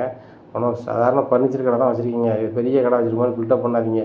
உட்காந்து சாப்பிட்டா அப்படின்னா ஒரு வருஷத்துல அந்த கடையே இருக்காது, காலியாயிரும், புரியுதுங்களா? அதனால் வந்து என்ன சொல்கிறேன், சுறுசுறுப்பாக ஏதாவது வேலை பார்க்க போகிறேங்க, நேர்மையாக இருங்க, நம்ம சம்பாதிக்க பார்ப்போம் அப்படிங்கிறாங்க. ரோஹினி அதெல்லாம் விடு, உங்கள் அப்பா எப்போ வந்து ஜெயிலேருந்து வராருன்னு விசாரிச்சியா அப்படிங்கிறாங்க. அதெல்லாம் விசாரிக்கல அப்படிங்கிறாங்க. அதெல்லாம் விசாரிக்காத, உங்கள் அப்பா மேலே எனக்கு கொஞ்சம் கூட பாசம் இல்லை அப்படிங்கிறாங்க. மனோஜ் எனக்கு தான் பாசம் இல்லை, உங்கள் அப்பா மேலேயும் உங்கள் தம்பி மேலேயும் தம்பி பொண்டாட்டி மேலே உங்களுக்கு கடுமையான பாசம் இருக்குல்ல அப்படிங்கிறாங்க. நான் அவரை வந்து அப்பான்னு பேரல் கூப்பிட்டாலும் நான் அம்மாவை தான் வந்து அப்பாவும் அம்மாவாக பார்க்குறேன். ஆனால் வந்துட்டு அவரை நான் எதுவுமே நான் வந்து குறையும் சொல்லலை, ஒன்றும் சொல்லலை அப்படிங்கிறாங்க. டேய் அப்பாவை பற்றி என்னடா பேசுகிறேன் அப்படிங்கிறாங்க விஜயா. சுருதி சரி நம்ம ரோகிணி சொன்னதுக்கு நான் சொல்கிறேன் அப்படின்னுட்டுருக்காங்க. அவனை விஜயா சொல்கிறாங்க, இங்கே பாரு ரோகிணி, இந்த வீட்டில் வந்து முத்துமி நான் கை ஓங்கிக்கிட்டே இருக்குது. என்ன சுருதியும் ரவியும் வந்து அவங்க அப்பா அம்மாக்கிட்ட பேசி அந்த பணத்தை வாங்குற மாதிரி ஐடியாவில் இல்லை. கடைசி வரைக்கும் இந்த சுருதியும் ரவியும் வந்து இப்படி தான் இருப்பாங்க போல். நீங்கள் தான் இந்த வீட்டில் பெரிய ஆளாக வரணும், அதுக்கு ஒரே வழி நீங்கள் வந்து மலேசியா போகிறது தான் அப்படிங்கிறாங்க. ஆண்டி நான் மலேசியாவுக்கு எப்படி போக முடியும் அப்படிங்கிறாங்க. ஏம்மா போக முடியாது, உன் வீடு இருக்க வேண்டிய இடத்துல தானே இருக்கும், நம்ம எல்லாருமே சேர்ந்து போவோம். நான் பார்வதி வீட்டு பத்திரத்தை வச்சு வேணால் நம்ம வட்டிக்காரர்கிட்ட யார்ட்டையோ பணத்தை வாங்கிடலாம், பணத்தை வாங்கிட்டு நேராக நம்ம மலேசியா போவோம். அங்கே போய் இருந்து உங்கள் அப்பா வந்து சீக்கிரம் ஜெயிலில் வர்றதுக்கு என்ன வழியோ பார்த்துட்டோம் அப்படின்னா அவர் வெளியே வந்தாருன்னா சொத்து பூரா உனக்கு ஆட்டோமேட்டிக்காக வந்துடும். மனோஜ் தொழில் பண்ணணும் வைக்கணும்னு அவசியமே இல்லை, பல கோடி ரூபா அவன் கைக்கு வந்துடும். இந்த முத்து மீனாக்கிட்டையும் சரி தான், என் வீட்டுக்கார்ட்டையும் சரி தான், இந்த ஊர் உலகத்துக்கு மத்தியிலும் சரி தான், மனோஜ் என் பிள்ளை ஜெயிச்சிருவான், நானும் ஜெயிச்ச மாதிரி ஆயிரும், இன்னுமே தாமதிக்கக்கூடாது, வாங்க கிளம்புவோம் அப்படிங்கிறாங்க. உடனே மனோஜ் சொல்கிறாங்க, ஆமாம் தான் சரி ரோஹினி பிறப்பு அப்படிங்கிறாங்க. எதுக்குங்க எங்கள் அப்பாவே ஜெயிலில் இருக்காரு அப்படிங்கிறாங்க. அதான் ரோஹினி, நம்ம வந்து போனால் தான் உங்கள் அப்பாவுக்கு நம்ம மேலே பாசம் வரும், ஜெயிலில் போய் பார்ப்போம். நானும் ஜெயிலில் வந்து பார்த்ததில்லை, அதுபோக சினிமாவில் தான் ஜெயிலில் போய் பார்க்குறவங்கள பார்த்துருக்குறேன், அதனால் இது ஒரு வகை அனுபவமாகவும் இருக்கும், உங்கள் அப்பாவை பார்த்த மாதிரியும் இருக்கும் அப்படிங்கிறாங்க. அனுபவத்துக்காக நம்ம வந்து மலேசியா போகணுமா அப்படிங்கிறாங்க. உன் நாட்டுக்கு தானே போகணுன்னு சொல்கிறேன், அது போக வந்து உன் வீட்டுக்கு நான் பார்க்கக்கூடாதா வைக்கக்கூடாதா அப்படிங்கிறாங்க. அது இல்லை மனோஜ் அப்படின்னு சமாளிக்கிறாங்க. இல்லை போகிறோம் அப்படிங்கிறாங்க. உடனே ரோஹினி ரூமில் போய் பரபரமே வந்துட்டுருக்காங்க. மனோஜுக்கு பயங்கர சந்தோஷம். அம்மா சொல்லிட்டாங்க, கண்டிப்பாக பார்வதி ஆண்டி வந்து வீட்டு பத்திரத்தை கொடுத்துருவாங்க. அவங்க டிவியே வந்து பாட்டி பிறந்த நாளுக்கு தூக்கி கொடுத்தவங்க, அவங்க வீட்டை வந்து பத்திரத்தை கொடுத்து நம்மளுக்கு வந்து ஃபாரின் போகிறதுக்கு அனுமதிக்க மாட்டாங்களா அப்படி இப்படின்னு சொல்கிறாங்க. இந்த சூழ்நிலையில் பிறப்பிட்ட உடனே விஜயா வராங்க. மனோஜ் அப்படிங்கிறாங்க. அம்மா அப்படிங்கிறாங்க. ரோஹினி பிறப்பிட்டாடா அப்படிங்கிறாங்க. ரோஹினி பாத்ரூம்லேருந்து வெளியே வரல. என்ன ரோஹினி இன்னும் பிறப்பில்லையா அப்படிங்கிறாங்க. அத்தை அதெல்லாம் வேண்டாம், பிறப்பிடு நீ முதல்ல அப்படிங்கிறாங்க. அதனால் பிறப்பிடுறாங்க. பிறப்பிட்டோன்னே மனோஜ் காரடு அப்படிங்கிறாங்க. நேராக 3 பேரும் பார்வதி வீட்டுக்கு போகிறாங்க. உடனே பார்வதி சொல்கிறாங்க, இவ்வளவு புரளிக்கு மத்தியில் நீங்கள் 3 பேரும் ஜாலியாக இருக்கீங்களே அப்படிங்கிறாங்க. பார்வதி அப்படின்னு சொல்லிட்டு காலில் விழுந்துறாங்க. வச்சியா ஏன் வச்சு என் காலில் விழுது அப்படின்னு, நீ என்ன ஒரு உதவி செய்யணும் அப்படிங்கிறாங்க. நான் என்ன உதவி செய்த அளவுக்கு இருக்கேன் சொல்லு அப்படிங்கிறாங்க. இல்லை பார்வதி உன் வீட்டு பத்திரம் வேணும் அப்படிங்கிறாங்க. என்ன வச்சியா சொல்கிற அப்படிங்கிறாங்க.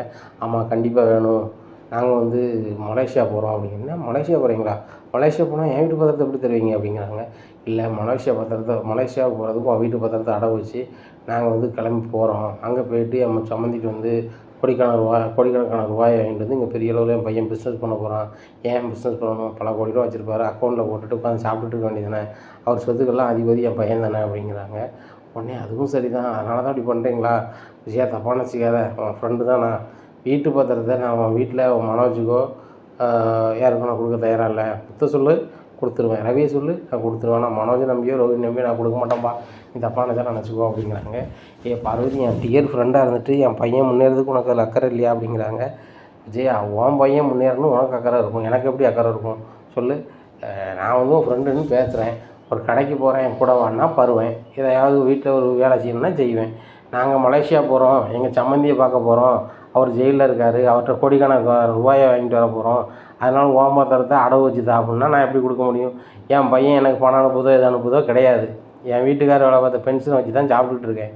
என்ன மாடியில் வாடகை விட்ருக்கேன், அது என்னத்தையோ வருது. அப்படி இருக்கும்போது நீங்கள் வந்து வீட்டு பத்திரத்தை அடவு வச்சு போயிட்டீங்கன்னா நாளைக்கு வீட்டை நான் திருப்பதுக்கு நினச்சிவேன் வாய்க்கப்படாது. நான் வந்து அதில் கிடைக்கிற வருமானத்தை சாப்பிட்றதுக்கு தான் ஆகும். வட்டியும் கட்ட முடியாது, ஒன்றும் கட்ட முடியாது விஜயா அப்படிங்கிறாங்க. அதுக்கு நீ என்ன நினச்சிட்ருக்க? என் பையனோட மாமனார் எவ்வளோ பெரிய பணக்காரர், அவர்கிட்ட நம்ம 10 கோடி வாங்கிட்டு வந்தோம்னா உனக்கு 1 கோடினாலும் நீ வச்சுக்கா அப்படிங்கிறாங்க. உடனே விஜயா சொன்னதை பார்த்தோன்னா பார்வதி சொல்கிறாங்க, 1 கோடி நீ தருவ என்ன? தெரு கோடிக்கு நீ அனுப்பாமல் நினச்சது தான் விஜயா, எனக்கெல்லாம் நான் தரமாட்டேன், நீங்கள் வேறு எங்கேயாவது முயற்சி பண்ணால் பண்ணுங்க அப்படிங்கிறாங்க. உடனே பார்வதி நீனே இப்படி சொல்லுதியே அப்படிங்கிறாங்க.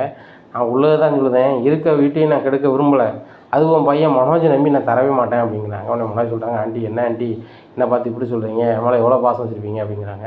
மனோஜ் உன் மேலே அதிக பாசம் வச்சுருக்கேன், வாங்கிக்கிறது இல்லை, விஜயாவோட பையன் எனக்கும் பையன் மாதிரி தான். ஆனால் நான் என்ன சொல்கிறேன், ஒன்றை நம்பி தான் இது பண்ண முடியாது, ஏன்னா நீ உனக்கு தன்னம்பிக்கை கிடையாது. கடை வச்சு இவ்வளோ நாளாச்சு, ₹1 வியாபாரம் பண்ணி நீ லாபம் பார்க்கல, கடன் அடைச்சிருக்கேன்னு சொல்லி பில்டப் பண்ணுது. அதே மாதிரி எதை வச்சு நீ வந்து வட்டியை கட்டி திருப்புவ அப்படிங்கிறாங்க. ஆண்டி நான் தான் ஃபாரின் போகிறேன்னே, ரோகினோட அப்பாட்ட பணத்தை வாங்கி தான் உன்ட்ட செட்டில் பண்ணிடுவேனே அப்படிங்கிறாங்க. இப்போ கூட உங்கள் மாமனார் வந்து ஜெயிலேருந்து எப்போ வருவார்னு தெரியாது. அப்படி இருக்கும்போது நீங்கள் எப்படி மலேசியா போவீங்க, அங்கேருந்து எத்தனை நாளில் அவரை மீட்பீங்க அப்படிங்கிறாங்க. ஆண்டி நீங்கள் நினைக்கிற மாதிரியும் எல்லாம் இல்லை, சம்மந்தப்பட்ட போலீஸ் ஸ்டேஷனில் போய் நம்ம கேட்டால் அவர் எந்த ஜெயிலில் இருக்காருன்னு கேட்டால் சொல்ல போகிறாங்க. அங்கே போய் பார்த்து உங்கள் லாக்கான சுற்றுல எப்படி பண்ணி லாக் எடுக்கலான்னு சொல்லி அவர்கிட்ட கேட்டால் பதில் சொல்லிடுவார். ஏன்னா அவருக்கு நான் ஒரே மருமகன் தான். ரோகிணி சொல்கிறா, அந்த மாதிரி அவங்க சித்தியை கல்யாணம் முடிச்சிருந்தாங்க, ஜெயிலுக்கு போனோன்னே அவங்க சித்தியும் சண்டை போட்டு போயிட்டாங்க, அதனால் அவங்க அந்த சொத்துக்கே வரமாட்டாங்கன்னு சொல்லிட்டா. அதனால் சொத்துக்கு ஒரே அதிபதி என் பொண்டாட்டி தான், என் பொண்டாட்டி அதிபதினா அடுத்த அதிபதி நான் தான், அதனால் வந்து எல்லாம் வந்து ஆண்டி நீங்கள் வந்து பத்திரத்தை கொடுங்க அப்படிங்கிறாங்க. விஜயா உனக்கு ஒரு கும்பிடு, உன் பையனுக்கு ஒரு கும்பிடு, உன் மருமகளுக்கு ஒரு கும்பிடு, தயவுசெய்து வீட்டு விட்டு உள்ளே போயிருங்க அப்படிங்கிறாங்க. ரோகிணிக்கு பயங்கர சந்தோஷம். இந்த ஆண்டி வந்து பத்திரத்தை கொடுத்தா தானே நம்மளுக்கு மலேசியா போகணும் அது இதுன்னு சொல்லுவாங்க, பணம் கிடைக்கல, ப்ரோக்ராம் கேன்சல் அப்படின்னு சொல்லிட்டு, ஆண்டி நீங்களும் முதல்ல போகணுன்னு சொன்னீங்க, நான் வேண்டாம்னு சொன்னால் கூட பார்வதி ஆண்டி இந்த பத்திரத்தை தரல, நம்ம எப்படி போக முடியும், எனக்கு எங்கள் அப்பாவை பார்க்கணும் போல தான் இருக்குது அப்படி இப்படின்னுட்டு இருக்காங்க. உடனே விஜயா சொல்கிறாங்க, டேய் மனோஜ் அப்படிங்கிறாங்க. என்னம்மா அப்படிங்கிறாங்க, உங்கள் அப்பா 4 லட்ச ரூபாய்க்கு தாண்டா முத்து காருக்கு பணத்தை வச்சுருக்காரு, நம்ம இப்போ ஒன்று செய்வோம், அந்த 4 லட்ச ரூபாயை நம்ம கட்டிடுவோம், கட்டிட்டு வந்துட்டு நம்ம வந்து ஃபாரின் போயிடுவோம், அதுக்கு லோனை வாங்கி இந்த வீட்டு பத்திரம் வச்சு லோனை வாங்கி ஃபாரின் போயிடுவோம் அப்படிங்கிறாங்க. அப்பாவுக்கு தெரியாதுலாமா அப்படிங்கிறாங்க. இல்லைடா நான் தான் கையெழுத்து போட்டு வாங்கி கொடுத்தேன், அப்பா பணத்தை மட்டும் தான் முத்துட்டு கொடுத்தாரு, வீடு என் பேர் இருந்திருக்க போர்ஷன் என் பேரில் தான் இருக்குது, ஒரு போர்ஷன் தானே உங்கள் பேரில் இருக்குது, என் போர்ஷன் இருக்கிறத தான் நான் வந்து அடமானம் வச்சுருக்கேன், அதனால் வந்து நம்ம அதை பண்ணலாம் அப்படிங்கிறாங்க. அப்போ அந்த 4 லட்ச ரூபாய்க்கு என்னம்மா செய்கிறது அப்படிங்கிறாங்க. டேய் 4 லட்ச ரூபாய்க்கு உங்கள் கடையை யார்ட்டையாவது ஒரு கடையை சொல்லி வாங்குடா அப்படிங்கிறாங்க. ஏம்மா என்னம்மா சொல்கிறீங்க அப்படிங்கிறாங்க. உண்மையை தான் சொல்கிறேன், உனக்கு வந்து கிடைக்க போகிற ₹1 கோடி வேணுமா, அந்த சில லட்சம் வேணுமா அப்படிங்கிறாங்க. நம்ம ₹1 கோடி தான் வேணும் அப்படிங்கிறாங்க. அப்போ அந்த கோடி வேணும் அப்படின்னு சொன்னால் நம்ம கண்டிப்பாக மலேசியா போகணும் அப்படிங்கிறாங்க. உடனே சரிம்மா அப்படின்னு சொல்லிட்டு ஒரு ஆள்கிட்ட போய் கடன் கேட்குறாரு. அப்போ இந்த ஃபர்னிச்சர் கடை ஓனராக கண்டிப்பாக தரேன் அப்படின்னு சொல்லிட்டு 3 லட்ச ரூபா பணத்தை கையில் கொடுக்குறாங்க. கொடுத்துட்டு இந்த மாதிரி 20 பைசா வட்டி அப்படிங்கிறாங்க. சார் 30 பைசா வட்டினாலும் தரேன் அப்படின்னு பில்டப் பண்ணுறாரு மனோஜ். உடனே மீதி பணத்தை அவங்க வட்டியை எடுத்துக்கிறாங்க. எடுத்தோடனே விஜயாட்ட கேட்குறாங்க, அம்மா உங்களுக்கு பாஸ்போர்ட் இருக்கா அப்படிங்கிறாங்க. அப்படின்னா என்னதுடா அப்படிங்கிறாங்க. அம்மா பாஸ்போர்ட் எடுக்காமையா நீங்களும் ஃபாரின் வரேன்னு சொன்னீங்க அப்படிங்கிறாங்க. ஆமாடா ஆதார் கார்டு போதாதா அப்படிங்கிறாங்க. அம்மா ஆதார் கார்டு வந்து உள்ளூரில் நம்ம நாட்டில் அடையாளத்துக்கு மட்டும்தான், ஃபாரின் போகணுன்னா பாஸ்போர்ட் வேணுமா அப்படிங்கிறாங்க. அப்போ அதுக்கு என்னடா செய்யணும் அப்படிங்கிறாங்க. அதை எடுக்கிறதுக்கு எப்படினாலும் ஒரு 10 நாள் ஆகுமா அப்படிங்கிறாங்க. சரி எடுடா அப்படிங்கிறாங்க. நம்ம இப்போ ஆன்லைனில் அப்ளை பண்ணிடலாம் அப்படின்னு சொல்லிட்டு விஜயாவுக்கு ஆன்லைனில் அப்ளை பண்ணுறாங்க. மனோஜ் யாருனே பாஸ்போர்ட் வச்சுருக்காரு. உடனே நாங்கள் புதுக்கு விசாலாம் எதுவும் வேண்டாமா அப்படிங்கிறாங்க. அந்த நடைமுறைலாம் ஃபாலோ பண்ணணும், ரோகிணி உன்னோட ஐடி ப்ரூஃப் எல்லாம் தான் அப்படிங்கிறாங்க. உடனே எதுக்கு மனோஜ் அப்படிங்கிறாங்க. இல்லை நம்ம ஃப்ளைட் டிக்கெட்லாம் போடணும்ல அப்படிங்கிறாங்க. இதை கேட்ட ரோகிணி ரொம்பவே பதறாங்க. மனோஜ் இதெல்லாம் இப்போ எதுக்கு அப்படி இப்படிங்கிறாங்க. என்ன ரோகிணி பேசிகிட்ருக்கேன், ஒரு வழியாக நாங்கள் வந்து வீட்டு பத்திரத்தை வந்து வச்சுட்டோம், என்ன வச்சு வந்துட்டு எல்லாம் ரெடி பண்ணிட்டோம், உன் ஐடி ப்ரூஃப்லாம் தந்தோன்னா டிக்கெட் போட்டுருவோம்ல, நம்ம அழகாக நம்ம கிளம்பிடலாம்ல, ஃபாரினுக்கு நான் போனதும் இல்லை, மலேசியா பார்த்த மாதிரியே ஆச்சு, உங்கள் அப்பாவை பார்த்த மாதிரியே ஆச்சு, அங்கே போய் கொஞ்ச நாள் இருந்து பம்மாத்து பண்ணிவிட்டு உங்கள் அப்பா அந்த சொத்தையும் வாங்கிட்டு வந்துடலாம், இந்தியாவிலேயே நம்ம பெரிய கோடீஸ்வரன் ஆயிடலாம் அப்படி இப்படின்னுட்டு இருக்காங்க. இங்கே விஜயாவும் மனோஜும் பண்ணதை பார்த்துட்டு ரோஹிணிக்கு சரியான காண்டாகுது. எங்கள் அப்பா இப்போ தான் ஃபோன் அடித்தாங்க, மனோஜ் அப்படிங்கிறாங்க. அப்பா இப்போ தான் ஃபோன் அடிச்சாங்களா அப்படிங்கிறான். ஆமாம், ஜெயிலேருந்து இன்றைக்கி வெளியே வந்துட்டாங்களா அப்படிங்கிறாங்க. இங்கே மனோஜுக்கு பயங்கர சந்தோஷம். எம்மா எம்மா அப்படின்னு கத்திட்டு போகிறாங்க. என்னடா என்னடா அப்படிங்கிறாங்க. இந்த மாதிரி வந்துட்டு ரோஹினோட அப்பா ஜெயிலேருந்து வெளியே வந்துட்டாரான் அப்படிங்கிறாங்க. அப்பா வந்துட்டாரா, பெரிய கோடீஸ்வரர் வந்துட்டாரா, எப்படினாங்க வராரு அப்படின்னு கேட்குறாங்க. உடனே விஜயா பக்கத்தில் போய் அண்ணாமலை பக்கத்தில் போகிறாங்க. இப்படி ஏங்க என்னமோ பேசுகிறீங்க, என் கோடீஸ்வரன் சம்மந்தி வரப்போகிறாரு அப்படிங்கிறாங்க. உண்மையாக தான் சொல்லுதியா அப்படிங்கிறாங்க. அவர் ஜெயிலை விட்டு வந்துட்டார் அப்படிங்கிறாங்க. ஜெயிலை விட்டு தானே வந்திருக்காரு, இங்கே வரேன்னு சொல்லலையா அப்படிங்கிறாங்க. ஏங்க அவர் ஜெயிலை விட்டு வந்தாலே இங்கே வந்த மாதிரி தான், அவருக்கு இருக்குது ஒரே பொண்ணு, பார்க்காம அவர் எப்படி இருப்பார் அப்படிங்கிறாங்க. உடனே முத்து வராரு. அவர் பார்க்காம தானே பல வருஷம் இருக்கார், நீங்கள் அந்த நாடகத்தை ஓட்டிகிட்டு இருக்கிய அப்படிங்கிறாங்க. உடனே விஜயா இவன் முத்து சொல்லதை பார்த்தோன்னே மீனாவுக்கு ரொம்ப ரோஹிணிக்கு ரொம்பவே ஒரு மாதிரி இருக்குது. இவங்க போகிற பக்கம் பார்த்தா நம்மளை வந்து மலேசியாவுக்கே அனுப்பி விட்ருவாங்களா அப்படின்னு சொல்லிட்டு முடிக்காங்க. உடனே மனோஜ், நீ மற்ற கதெல்லாம் இருக்கட்டும், எனக்கு பாஸ்போர்ட் போய் அப்ளை பண்ணிட்டு வந்துடு அப்படிங்கிறாங்க. சரிம்மா அப்படின்னு சொல்லிட்டு போகிறாங்க. எல்லாம் அப்ளை பண்ணிட்டு இது வந்த சூழ்நிலையில் ரோஹிணி வந்து இது எப்படியாவது சொதப்பணுமே அப்படின்னு சொல்லிட்டு மனோஜ் அப்படிங்கிறாங்க. என்ன அப்படிங்கிறாங்க. எங்கள் அப்பா திடீர்னு ஃபோன் பண்ணாங்க. ஃபோன் பண்ணிவிட்டு இந்த மாதிரி அவங்க வந்து வேறு ஒரு நாட்டுக்கு போகிறாங்களாம் அப்படிங்கிறாங்க. எந்த நாட்டுக்கு போகிறாங்க அப்படிங்கிறாங்க. கனடா வரைக்கும் போகிறாங்களாம், போயிட்டு வரதுக்கு எப்படி 1 வருஷம் ஆகிருமா அப்படிங்கிற. இதை கேட்டால் மனோஜ் ரொம்பவே ஷாக் ஆகிறாங்க. என்ன ரோஹிணி சொல்கிறேன், நான் வேறு கடையை வச்சு நான் கடை வேறு வாங்கியிருக்கிறேன், எப்படி கட்டுறது வைக்கிறது அப்படிங்கிறாங்க. நான் தான் சொன்னேனே மனோஜ், கொஞ்சம் கேட்டு போவோம் அப்படின்னு சொன்னேன், நீங்கள் தான் உங்கள் அம்மா பேச்சு கேட்டுக்கிட்டு அப்படி இப்படி ஆனீங்க அப்படிங்கிறாங்க. இதை விஜயாட்ட சொல்கிறாங்க மனோஜ். இந்த மாதிரி அவங்க அப்பா வந்து ஏதோ ஒரு வெளிநாட்டுக்கு போயிட்டாராம் அப்படிங்கிறாங்க. என்னடா அவரே வெளிநாட்டில் தானடா இருக்கார் அப்படிங்கிறாங்க. ஏம்மா அவர் இருக்கிறது வெளிநாடு தான், அவர் வந்து கனடாவுக்கு போயிட்டாராம் அப்படிங்கிறாங்க. என்னடா சொல்கிற அப்படிங்கிறாங்க. ஆமாம் அப்படிங்கிறாங்க. ரோஹிணி, உண்மையிலே உங்கள் அப்பா வந்து உன்னை பேசினாரா பேசலையா அப்படிங்கிறாங்க. ஆமாம் ஆண்டி பேசினார் அப்படிங்கிறாங்க. நம்பரை காட்டு அப்படிங்கிறாங்க. எந்த நம்பரை காட்டுன்னு தெரியலையே அப்படின்னு சொல்லிட்டு, இருங்க ஆண்டி வரேன் அப்படின்னு சொல்லிட்டு ரூமுக்கு போகிறாங்க. செல்ஃபோனை எடுத்து வரையில் வந்து வித்யா நம்பரை வந்து அப்பான்னு போட்டு மறுபடியும் பதிஞ்சுக்கிறாங்க. பாருங்கள் ஆண்டி, வித்யா பேசியிருக்கா பாருங்கள், வித்யா பேசுவாங்கல்ல, எங்கள் அப்பா பேசியிருக்கா பாருங்கள் அப்படிங்கிறாங்க. உடனே ஆமாம் அப்படிங்கிறாங்க. கனடா போனவர் வந்து இங்கே வர தெரியாதாம்மா அப்படிங்கிறாங்க. இல்லை ஆண்டி, கனடாவில் வந்து அவருக்கு பல கோடி ரூபா பிஸ்னஸ் நடந்துகிட்ருக்கு, அது வந்து அப்படியே பெண்டிங்கில் இருக்கும்ல, அதான் என்னாச்சு ஏதாச்சும் போயிருப்பார் அப்படிங்கிறாங்க. இங்கே எவ்வளோ பெரிய பிஸ்னஸ்மாக இருக்கும் அப்படிங்கிறாங்க. கிட்டத்தட்ட ஒரு 1000 கோடி ரூபாய்க்கு மேலே ஒரு பிஸ்னஸ் பண்ணுவார். 1000 கோடியா அப்படிங்கிறாங்க. ஆமாம் ஆண்டி அப்படிங்கிறாங்க. 1000 கோடின்னா அப்போ இந்தியாவில் என்ன ஆச்சு அப்படிங்கிறாங்க. அது பல 1000 கோடி ஆச்சு ஆண்டி அப்படிங்கிறாங்க. அவ்வளோ பணமும் நாளைக்கு மனோஜுக்கு தானே அப்படிங்கிறாங்க. கண்டிப்பாக ஆண்டி அப்படிங்கிறாங்க. மனோஜுக்கும் விஜயாவுக்கும் பயங்கர சந்தோஷம். இதை பார்த்த முத்து சொல்கிறாரு, ஆண்டி பண்டாரம் பேசுகிற மாதிரியே இருக்குது. நைட்டு வந்து அந்த மடத்தை கட்டிடலாம் இந்த மடத்தை கட்டிடலாம்னு சொல்லிட்டு பேசுவாங்க, விடிய காலம் ஆனால் தருமுடுக்கு அந்த தெருவுக்கு வீரம்னு சொல்லுவாங்க. இப்படி இருக்க மாதிரி தான் இருக்குது. அந்த பொண்ணு வாயில் வரதெல்லாம் அடித்து விடுது, நீங்களும் நம்பிட்டு இருக்கீங்க அப்படிங்கிறாங்க. டேய், நான் படித்தவன் எனக்கு தெரியாதாடா அப்படிங்கிறாங்க. நீ தான் என்ன லட்சணத்தில் படிச்சுன்னு எனக்கு தெரியுதே, பண்ணது பூராமே ஏட்டிக்கு பூட்டி, நான் உன் பொண்டாட்டி பொழுத பூரா நம்பிக்கிட்டு இருக்கேன், அப்பேற்பட்டவன் நீ எவ்வளோ பெரிய படிப்பாளியாக இருப்பேன்னு எனக்கு தெரியாதா அப்படிங்கிறாங்க. உடனே சுருதி சொல்கிறாங்க, என்ன ரோஹிணி நீங்கள் சொல்கிறது எல்லாமே சினிமாவில் வர்றது மாதிரியே இருக்குது. நான் பாருன்னா அவங்க அப்பா ஃபோன் அடித்தாங்க அப்படிங்கிறாங்க, ஜெயிலேருந்து வந்துட்டாங்கன்னு சொன்னீங்க, திடீர்னு நான் கனடா போகிறாங்கன்னு சொல்கிறீங்க. கனடா போகிறதுக்கு வந்து இந்த மாதிரி ஃப்ளைட் டிக்கெட் எடுக்கணும், அங்கே விசா வாங்கணும், எல்லாமே செஞ்ச மாதிரி நடைமுறையை ஃபாலோ பண்ணணும்ல. இப்போ நம்ம நாட்டிலேருந்து ஒரு நாட்டுக்கு போனால் விசா வேணும், பாஸ்போர்ட் வேணும், எல்லாம் வேணும்ல. அதேமாதிரி உங்கள் அப்பாவும் போகணுன்னாலும் இதுக்கு வேணும்ல அப்படிங்கிறாங்க. இல்லை சுருதி, எங்கள் அப்பா வந்து அப்படி இல்லை, பெரிய பிஸ்னஸ் மேன் அப்படிங்கிறாங்க. என்ன ரோஹிணி சொல்கிறீங்க, எந்த பிஸ்னஸ் மேன்னாலும் அந்த நடைமுறையை ஃபாலோ பண்ண தான் செய்யணும். ஒவ்வொரு நாட்டுக்கும் ஒவ்வொரு நடைமுறை இருக்கும், அந்த நடைமுறையை ஃபாலோ பண்ண தானே அந்த நாட்டுக்கு போக முடியும். டூரிஸ்ட் விசாவில் போனால் 6 மாதம் என்னமோ சுற்றுவாங்க. ஆனால் வந்துட்டு பிஸ்னஸ் பண்ணுறேன் அப்படின்னா கூட அங்கே சிட்டிசன்ஷிப் இருந்தால் தான் வந்து அவர் நிரந்தரமாக போக முடியும், வர முடியும். அந்த மாதிரிலாம் இருக்குது, நிறைய நடைமுறை இருக்குது, நீங்கள் என்ன இப்படி சொல்கிறீங்க அப்படிங்கிறாங்க. உடனே டேய் ரவி, முன்னாடி படிச்சிருக்கா, பயங்கரமாக கேள்வி கேட்க, ஆனால் இந்த பிள்ளை பேசும்போது நமக்கு ஒன்றுமே தெரில அப்படிங்கிறாங்க. சுருதி, பாஸ்போர்ட் விசா இல்லாமல் வெளிநாடு போக முடியாதோ அப்படிங்கிறாங்க. அதெல்லாம் போக முடியாது அப்படிங்கிறாங்க. அப்போ உங்கள் அப்பா எப்படி போனார், ஜெயிலேருந்து வந்த உடனே போயிட்டாருங்க அப்படிங்கிறாங்க. எனக்கு அது தெரியாது, எங்கள் அப்பா போயிட்டாருன்னு சொன்னார் அப்படிங்கிறாங்க. வாயில் வரது பூரா பொய்யா இருக்குடே மனோஜ், இதை கூட உனக்கு கண்டுபிடிக்க தெரியலையாடா அப்படிங்கிறாங்க. உடனே ரோஹிணி என்ன சொல்கிறா சுருதி, உங்கள் அப்பா எப்படி போனார் அப்படிங்கிறாங்க. தனி ஃப்ளைட் எங்களுக்கு இருக்குது, அந்த ஃப்ளைட்டில் கூட போயிருப்பார் அப்படிங்கிறாங்க. அப்படியா அப்படிங்கிறாங்க. உடனே சுருதி சொல்கிறாங்க, அப்படி இருந்தாலும் உங்களுக்கு தனியாக ஃப்ளைட்டே இருந்தாலும் நீங்கள் அனுமதி இல்லாமல் போக முடியாது சுருதி, இது நம்ம ரோஹிணி அப்படிங்கிறாங்க. சுருதி, உங்களுக்கெலாம் அது எப்படி தெரியும் அப்படிங்கிறாங்க.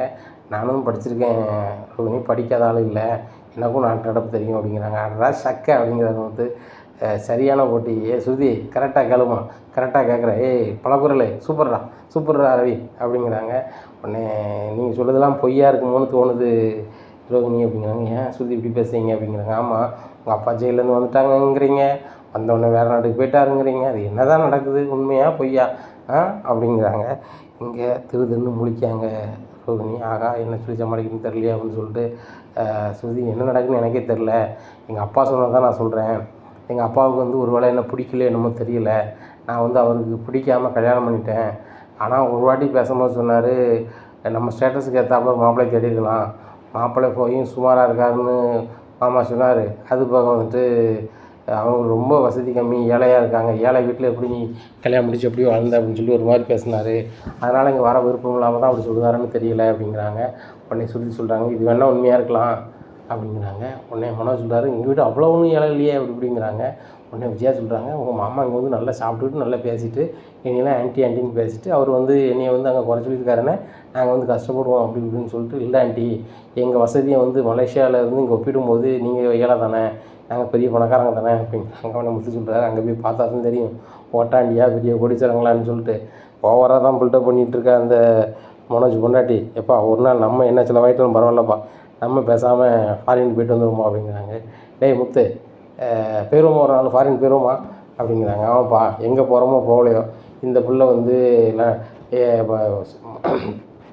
மலேசியாவில் வந்து எங்கள் அப்பா இருக்கார், அங்கே எங்கள் சொந்த பத்து இருக்குது, சொந்த பந்தவங்களாம் இருக்காங்கங்க, நம்ம அப்படியே அவங்களையும் பார்த்துட்டு ஏன்னா அந்த நாட்டையும் சுற்றி பார்த்துட்டு வந்துடுவோம்பா, நம்மளும் எவ்வளோ நாள் தான் இந்தியாவுக்குள்ளே சுற்றிட்டு இருக்கேன், ஃபாரினுக்கு தான் போய்ட்டு வருவோமே அப்படிங்கிறாங்க. உடனே அது சரி தான் முத்து, அதுக்கு ஏற்பாடு பண்ணு அப்படிங்கிறாங்க. எப்பா ஒன்றும் பிரச்சனை கிடையாது, இப்போ மீனா நகையாக சும்மா தான் இருக்கா, அவள் கழுத்தில் போடலான்ட்டா, அதை வேணால் அடை வச்சுட்டு போய்ட்டு வந்துடுவோமா அப்படிங்கிறாங்க. உடனே ருக்மிணி சொல்கிறாங்க, அங்கிள் அதெல்லாம் எதுக்கு இப்போ, அது எதுக்கு வீணா செலவு, கொஞ்ச நாளில் எங்கள் அப்பா வந்துட போகிறாங்க அப்படி இப்படின்னு சமாளிக்கிறாங்க. பார்த்தியாப்பா இந்த பிள்ளையும் போக மாட்டா, நம்மளையும் போட மாட்டா, போகிறவங்களையும் போட மாட்டா, இந்த ஓடுகாலி எல்லா சொல்லுதையும் நம்பிக்கிட்டு எங்கள் மாமனை பெரிய கோடீஸ்வரன், நான் பெரிய கோடீஸ்வரன் ஆக போகிறேன் அப்படின்ட்டு அவங்க பேசுகிறது. நம்ம அம்மா என் சம்மந்தி பணக்கார சம்மந்தி வந்துடுவார், கோடி கோடியாக கொஞ்சம் கொட்டிடுவாருன்னு அவங்களுக்கு ஒரே பேராசை. என்ன தான் நடக்க போகுதுன்னு தெரியல, பேராசை பெருநஷ்டமாயிடாமல் அப்படின்னு சொல்லிட்டு வண்டியை பார்த்து கிளம்பி போகிறாரு. நீ வாய்க்கு வந்தாலும் பேசிக்கிட்டு இருக்கா, எல்லாம் உன் பொண்டாட்டி சொல்லி தானே பேசிக்கிட்டு இருக்கேன் அப்படிங்கிறாங்க. ஏம்மா என் பொண்டாட்டி சொல்லி நான் ஒன்றுமே பேச மாட்டேன், எனக்குன்னு தனி வாய் இருக்குது, அவளுக்குன்னு தனி வாய் இருக்குது, அவள் பேச வேண்டியது அவள் பேசுவாள், நான் பேச வேண்டியது நான் பேசுவேன், மொத்தத்தில் உங்கள் மருமகா டுபாக்கூர் மாதிரி தெரியுது, ஒழுங்காக விசாரிங்க அப்படிங்கிறாங்க. இப்போ ரோஹிணி பயங்கர கடுப்பார், முத்து மரியாதை பேசுங்க அப்படிங்கிறாங்க.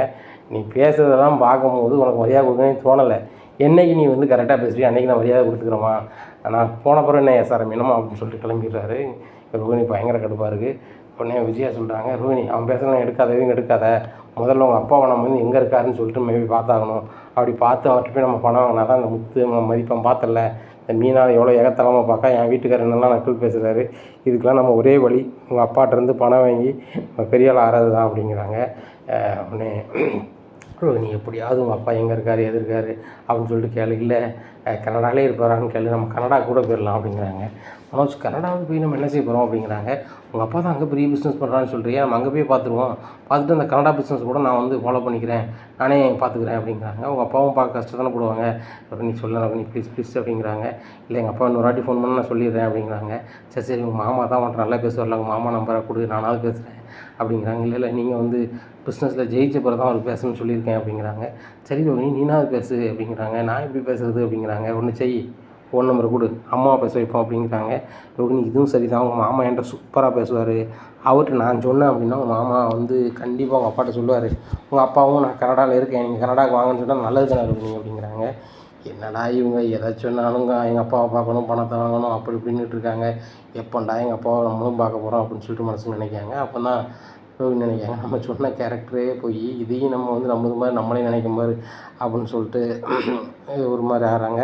இந்த சூழ்நிலையில் ரோஹினியோட அம்மா ஃபோன் அடிக்கிறாங்க. ரோஹினிக்கு ரொம்பவே கடுப்பாகுது, ஆகா அம்மாலாம் அடிக்காங்க, எடுத்தாக்க மாட்டிவிடுமே அப்படின்னு சொல்லி நைட்ஸாக ரூமுக்கு போகிறாங்க. இன்னும் ரூம் அடைச்சிக்கிறாங்க. எப்போ ஃபோன் வந்துச்சு, ஒன்று எப்பாவாக இருக்கணும் இல்லைன்னா அவங்க மாமாவாக தான் இருக்கணும் அப்படிங்கிறாங்க. பேசணுண்டா நம்ம ஒட்டுக்கப்பமா அப்படிங்கிறம்மா, அது சரி இருக்காது, அவள் பேசிட்டு வரட்டும் அப்படிங்கிறாங்க. நீ சொல்லுமா அப்படிங்கிறாங்க. இந்த நேரத்துக்கு நீ அடிச்சா அப்படிங்கிறாங்க. ஏண்டி அவன் ஃபோன் கூட அடிக்கூடாதா, கிறிஸ்டிக்கு உடம்பு சரியில்லடி அப்படிங்கிறாங்க. என்னம்மாச்சு இது அப்படிங்கிறாங்க. இல்லடி 2-3 நாளாக சளின்னு இருந்தான், நானும் மாத்திரை கத்திரை வாங்கி போட்டேன், அவனுக்கு கேட்கவே இல்லை, திடீர்னு மூச்சு விட முடியல வைக்க முடியலங்கிறாண்டி, எனக்கு பயமாக இருக்குடி, உடனே நீ வாடி அப்படிங்கிறாங்க. என்னம்மா சொல்கிற, இப்போ எப்படிமா வர முடியும் அப்படிங்கிறாங்க. ஏண்டி உன் பிள்ளையை வந்து ஒரு முக்கியமான சொல்லுங்க, அப்போ கூட உன்னால் வர முடியாது தான் அப்படிங்கிறாங்க. சரிம்மா நான் வரேன் அப்படின்னு சொல்லிட்டு கிளம்பி வெளில வராங்க. இதை பார்த்தோன்னே மனோஜ் கேட்குறேன், எங்கே போகிற ரோகிணி அப்படிங்கிறாங்க. ஒரு சின்ன வேலை இருக்குது அப்படிங்கிறாங்க. எங்கே போகிறேன்னு சொல்லி நானே காரில் கொண்டு விடுதேன் அப்படிங்கிறாங்க. இல்லை நான் எனக்கு யாரும் விட வேண்டாம் அப்படின்னு சொல்லிட்டு போகிறாங்க. என்ன மம்மி இப்படி போகிறான் அப்படிங்கிறாங்க. டேய் நம்ம அப்பாவை பார்க்கணும்னு சொன்னோன்னே கடுப்பில் போகிறா. அவள் என்ன கடுப்புலையும் போகிறான். அவள் என்ன கடுப்பில் இருந்தாலும் சரி தான், நீ பணத்தை ரெடி பண்ணி வச்சுருக்க, ரெடி பண்ணி இப்படியே இருக்கட்டும். அப்பா எங்கே இருக்காருன்னா என் மாமாட்ட கேட்போம். மாமா வாங்கியிருக்க சொல்லி நம்ம கிளம்பிடுவோம்டா. ரோகிணி வரல, நம்ம 2 பேரும் போயிடுவோம். நம்ம 2 பேரும் போயிட்டு ரோகிணி தான் மனோஜ் தான் கட்டியிருக்கான், நான் தான் மாமியார். என்ன உங்கள் மருமகன் வந்து கஷ்டப்படக்கூடாது, பெரிய ஆளாக வரணும், உங்களை மாதிரி பெரிய பணக்காரனாக வரணும்னா ஒன்று அவன் பிஸ்னஸ் தான் கையில் கொடுங்க, இல்லைன்னா ஒரு 50 கோடி ரூபாய் கையில் கொடுங்க, அதில் ஜெயிச்சு வருவான். இல்லை அதை விட பெரிய லெவலில் பிஸ்னஸ் பண்ணால் ஒரு 100 கோடிக்கு மேலே கொடுங்க அப்படின்னு நான் சொல்லியிருந்தேன் அப்படிங்கிறாங்க. ஏம்மா நீங்கள் சொன்னால் கொடுப்பாரம்மா அப்படிங்கிறாங்க. டேய் நானே உங்கள் அப்பாவை பேசி என்னெல்லாமல் சாதிச்சிருக்கேன், எனக்கு அவர்கிட்ட போய் சாதிக்க தெரியாதடா, அவரும் இந்தியாவிலேருந்து போன ஒரு ஆள் தானே, எப்படி நம்மள தமிழ் பேச வரலாம் அப்படிங்கிறாங்க. கண்டிப்பாம்மா, ரோகிணியே இவ்வளோ தெளிவாக பேசும்போது வந்து அப்பாவும் பேச நினச்சிவார் அப்படிங்கிறாங்க. அப்போ ஒன்றும் பிரச்சனை இல்லைடா, இங்கிலீஷுக்கு தான் தசு புசுன்னு பேசுகிறாங்க, அம்மாவுக்கு தெரியாது அப்படி இப்படின்னு சொல்லி பயங்கர கற்பனையில் இருக்காங்க. இந்த சூழ்நிலையில் பார்வதி வீட்டுக்கு வராங்க. பார்வதி வீட்டுக்கு வந்தோடனே பார்வதிகிட்ட பேசாமல் இருக்காங்க. விஜயா உன் வீட்டுக்கு வந்திருக்கேன், என்னன்னு கூட கேட்க மாட்டேங்கி அப்படிங்கிறாங்க. நான் உன் வீட்டு பத்திரத்தை கேட்டேன், நீ தரவே இல்லையே அப்படிங்கிறாங்க. உடனே அண்ணாமலை கேட்குறேன், என்ன வீட்டு பத்திரத்தை கேட்டியா அப்படிங்கிறாங்க. ஒன்றுமில்ல அப்படிங்கிறாங்க. இல்லைண்ணே அப்படி இப்படின்னு சொல்லி சமாளிக்கிறாங்க. விஜயா நம்ம வீட்டு பத்திரம் எங்கே இருக்குது அப்படிங்கிறாங்க. ஏங்க நம்ம வீட்டு பத்திரம் அப்படி இப்படிங்கிறாங்க. நம்ம வீட்டு பத்திரம் எங்கே இருக்குது அப்படிங்கிறாங்க. உடனே பத்திரமா இருக்குங்க பத்திரமா இருக்கணும் அப்படிங்கிறாங்க. உடனே நம்மளை சொல்கிறாங்க, நீ என்னெல்லாமல் வேண்டாத வேலை பண்ணிகிட்டு இருக்க, மனோஜ் சொல்லலாம் கேட்காத, போலீஸ் ஸ்டேஷன் வரைக்கும் போய் அலைஞ்ச பிறகு நீ தெரிந்தலையா விஜயா அப்படிங்கிறாங்க. உடனே கடுப்பில் உட்காந்துருக்காங்க. டேய் மனோஜ் பாருடா உங்கள் அப்பா என்னெல்லாம் பேசுகிறான்னு சொல்லிட்டு, இதுக்கெல்லாம் வந்து நம்ம வந்து பதில் செய்யணும் அப்படின்னா கண்டிப்பாக உங்கள் மாமனார் நம்மளுக்கு ஏதாவது செஞ்சாதான்டா, பொண்ணுங்க மாமனார் போய் பார்க்கணும், இல்லை மாமனார் பெரிய அமௌண்ட்டை உன் அக்கௌண்ட்டில் அனுப்பணும், நீ பெரிய அளவில் பிஸ்னஸ் பண்ணணும், அந்த கல்லாவில் நான் வந்து உட்காரணும், நம்ம வந்து உட்காரணும், அப்போ நான் தாண்டா அந்த வீட்டில் எல்லாம் மாறுவோம் அப்படிங்கிறாங்க. பார்வதி சொல்கிறாங்க, உங்கள் கற்பனைக்கு அளவே இல்லை விஜயா, ஆனால் உங்களை பார்க்க காமெடியாக இருக்குது அப்படிங்கிறாங்க. என்ன பார்வதி அப்படிங்கிற எப்படி சொல்லிக்கிட்டு இருக்க அப்படிங்கிறாங்க. இல்லை திடீர்னு நான் ஃபாரின் போகிறேங்கிறீங்க, திடீர்னு நான் தொழில் பண்ணுவோங்கிறீங்க, பண்ணுற தொழில் நினைவு இருக்கா அவன் பையனுக்கு இல்லையா அப்படிங்கிறாங்க. அம்மா நான் கடையாக இருக்குது, இப்போ தான் நினைவு நான் கடைக்கு போகிறோமா அப்படிங்கிறாங்க. உடனே சரிடா போயிட்டு வா அப்படிங்கிறாங்க. விஜயா நீ இன்னும் மனோஜ் நம்பிட்டா இருக்க, அவன் தொழில் பண்ணுவான், அதுவே நினப்பு இல்லாமல் அவங்ககிட்ட வந்து சும்மா கடந்து பேசிக்கிட்டு உட்காந்துக்கிட்டு இருக்கான். அவங்களுக்கு இத்தனை பேர் சம்பளத்துக்கு வச்சுருக்கோம், அவங்களுக்கு சம்பளத்துக்கு பார்க்கணும், அது போக அதில் 2 ரூபா லாபத்தை பார்க்கணும், நம்ம மாமனார் கொடுத்த பணத்துக்கு நம்ம நாளைக்கு வந்து கணக்கு சொல்லணும், அந்த எண்ணமே கிடையாது. அப்பேற்பட்டவனுக்கு நீ வீட்டு பத்திரத்தை என் வீட்டில் வந்து கேட்க, அதுக்கு நான் தரலன்னு நீ கோவம் வேறு. இவனை நம்பிலாம் நான் வந்து யாராவது கொடுப்பாங்களா, நீ தான் கொடுப்பியா அப்படிங்கிறாங்க. என் பையனுக்கு நான் செய்ய மாட்டேன், நான் செய்ய போய் தான் அந்த நிலமையில் இருக்கேன் அப்படிங்கிறாங்க. அவன் பையனுக்கு செய்ய போய் உனக்கு இந்த நிலமை, நான் வந்து என் மருமகன் விஜயா மோனுக்கு நான் செஞ்சுட்டு நாளைக்கு வீடு இல்லாமல் நான் ரோட்டில் இருக்க முடியுமா? என் பையன் வந்து எனக்கு இப்போ ஒன்றுமே தெரியாமல் போட்டு போயிட்டான், என் புருஷன் பென்ஷன் வச்சு சாப்பிட்டுட்ருக்கேன், இந்த வீடு இல்லைனா நான் எங்கே போவேன்னு சொல்லு, உன் வீட்டில் வந்து நான் மொட்டை மாடியில் இருக்க முடியுமா அப்படிங்கிறாங்க. சரி விடு சாப்பிடு அப்படிங்கிறாங்க. நீ சமைச்சு வச்சியா அப்படிங்கிறாங்க. ஆமாம் நான் தான் சமைச்சேன் அப்படிங்கிறாங்க. சாப்பாடு வேண்டாம் அப்படிங்கிறாங்க. இல்லை அந்த பூக்கார் தான் சமைச்சா போய் சாப்பிடு அப்படிங்கிறாங்க. மீனா சமைச்சாலா அப்படின்னு சொல்லிட்டு எடுத்து போட்டு சாப்பிடுதாங்க. உடனே மீனா சமைச்சோன்னே நிழிச்சிட்டு சாப்பிடுவே அப்படிங்கிறாங்க. விஜயா நீ என்ன வேணாலும் சொல்லு, மீனா பிள்ளை சூப்பராக சமைப்பான், வாரவங்கள அன்பாக உபசரிப்பான், நீ வீட்டுக்கு வரவங்கள வான்னு கூட கேட்க மாட்டேன், இப்போ அந்த மீனா பிள்ளை மட்டும் வீட்டில் இருக்கட்டும், உடனே வாங்கத்தான் எப்படி இருக்கீங்க, சாப்பிட்டீங்களா, சாப்பிட்லையா, சாப்பிடுங்க அப்படின்னு அன்பாக பேசுவாள். வெயிலே நான் போனால் கூட அத்தை கொஞ்சம் இருந்து போங்க, வெயில் ஓவர் அடிக்குது, வெயில் தந்தவர் போங்க அப்படிங்கிறாங்க. அவள் ஐஸ் வைக்க அது கூட உனக்கு தெரியாமையாக இருக்குது அப்படிங்கிறாங்க. விஜயா நல்லதுக்கும் கெட்டதுக்கும் உனக்கு தெரியலை, இந்த முத்து மீனாவும் நீ என்னத்தை கரிச்சு கொட்டினாலும் சரி தான், அவங்க 2 பேரும் உன் மேலே உள்ள அக்கறையில் தான் இருக்காங்க, நீ தான் அவங்கள புரிஞ்சுக்கிடாமல் இருக்க, அவங்கள புரிஞ்சுக்கிட காலமும் உனக்கு வரும் அப்படிங்கிறாங்க. ஒரு காலமும் வராது பார்வதி, என்றைக்குனாலும் அவங்க என் கீழே தான் அனுப்புவாங்க அப்படிங்கிறாங்க. விஜயா அது வேணா சரி, உன் பையனும் மருமகளும் எங்கள் அம்மாவுக்கு கீழே நான் கீழ்படி தான் நிற்பாங்க, ஆனால் வந்து நீ நினைக்கிற மாதிரி மனோஜோ ரோகிணியோ கடைசி வரைக்கும் உன்னை வந்து அன்பாக பார்த்துக்குவாங்கன்னு தெரியல.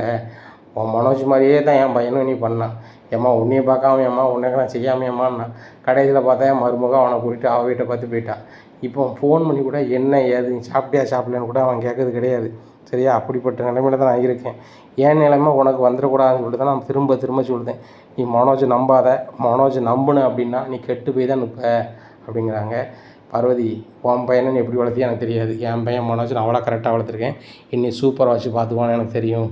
கடைசி காலத்தில் என் வீட்டுக்காரர் கூட என்னை பார்க்காட்டிலும் மனோஜ் உன்னை சூப்பராக பார்ப்பான் அப்படிங்கிறாங்க. விஜயா நீ எழுதி வச்சுக்கா, ஒரு காலம் மனோஜ் உன்னை நல்லாவே பார்க்க மாட்டான் அப்படிங்கிறாங்க. இதை கேட்ட விஜயா ரொம்பவே ஷாக்காகிறாங்க. இனி என்ன நடக்கும் அப்படிங்கிறத பொறுத்து இருந்து பார்க்கலாம். நம்ம சேனலை மறக்காமல் லைக் அண்ட் சப்ஸ்கிரைப் பண்ணுங்கள். நன்றி, வணக்கம்.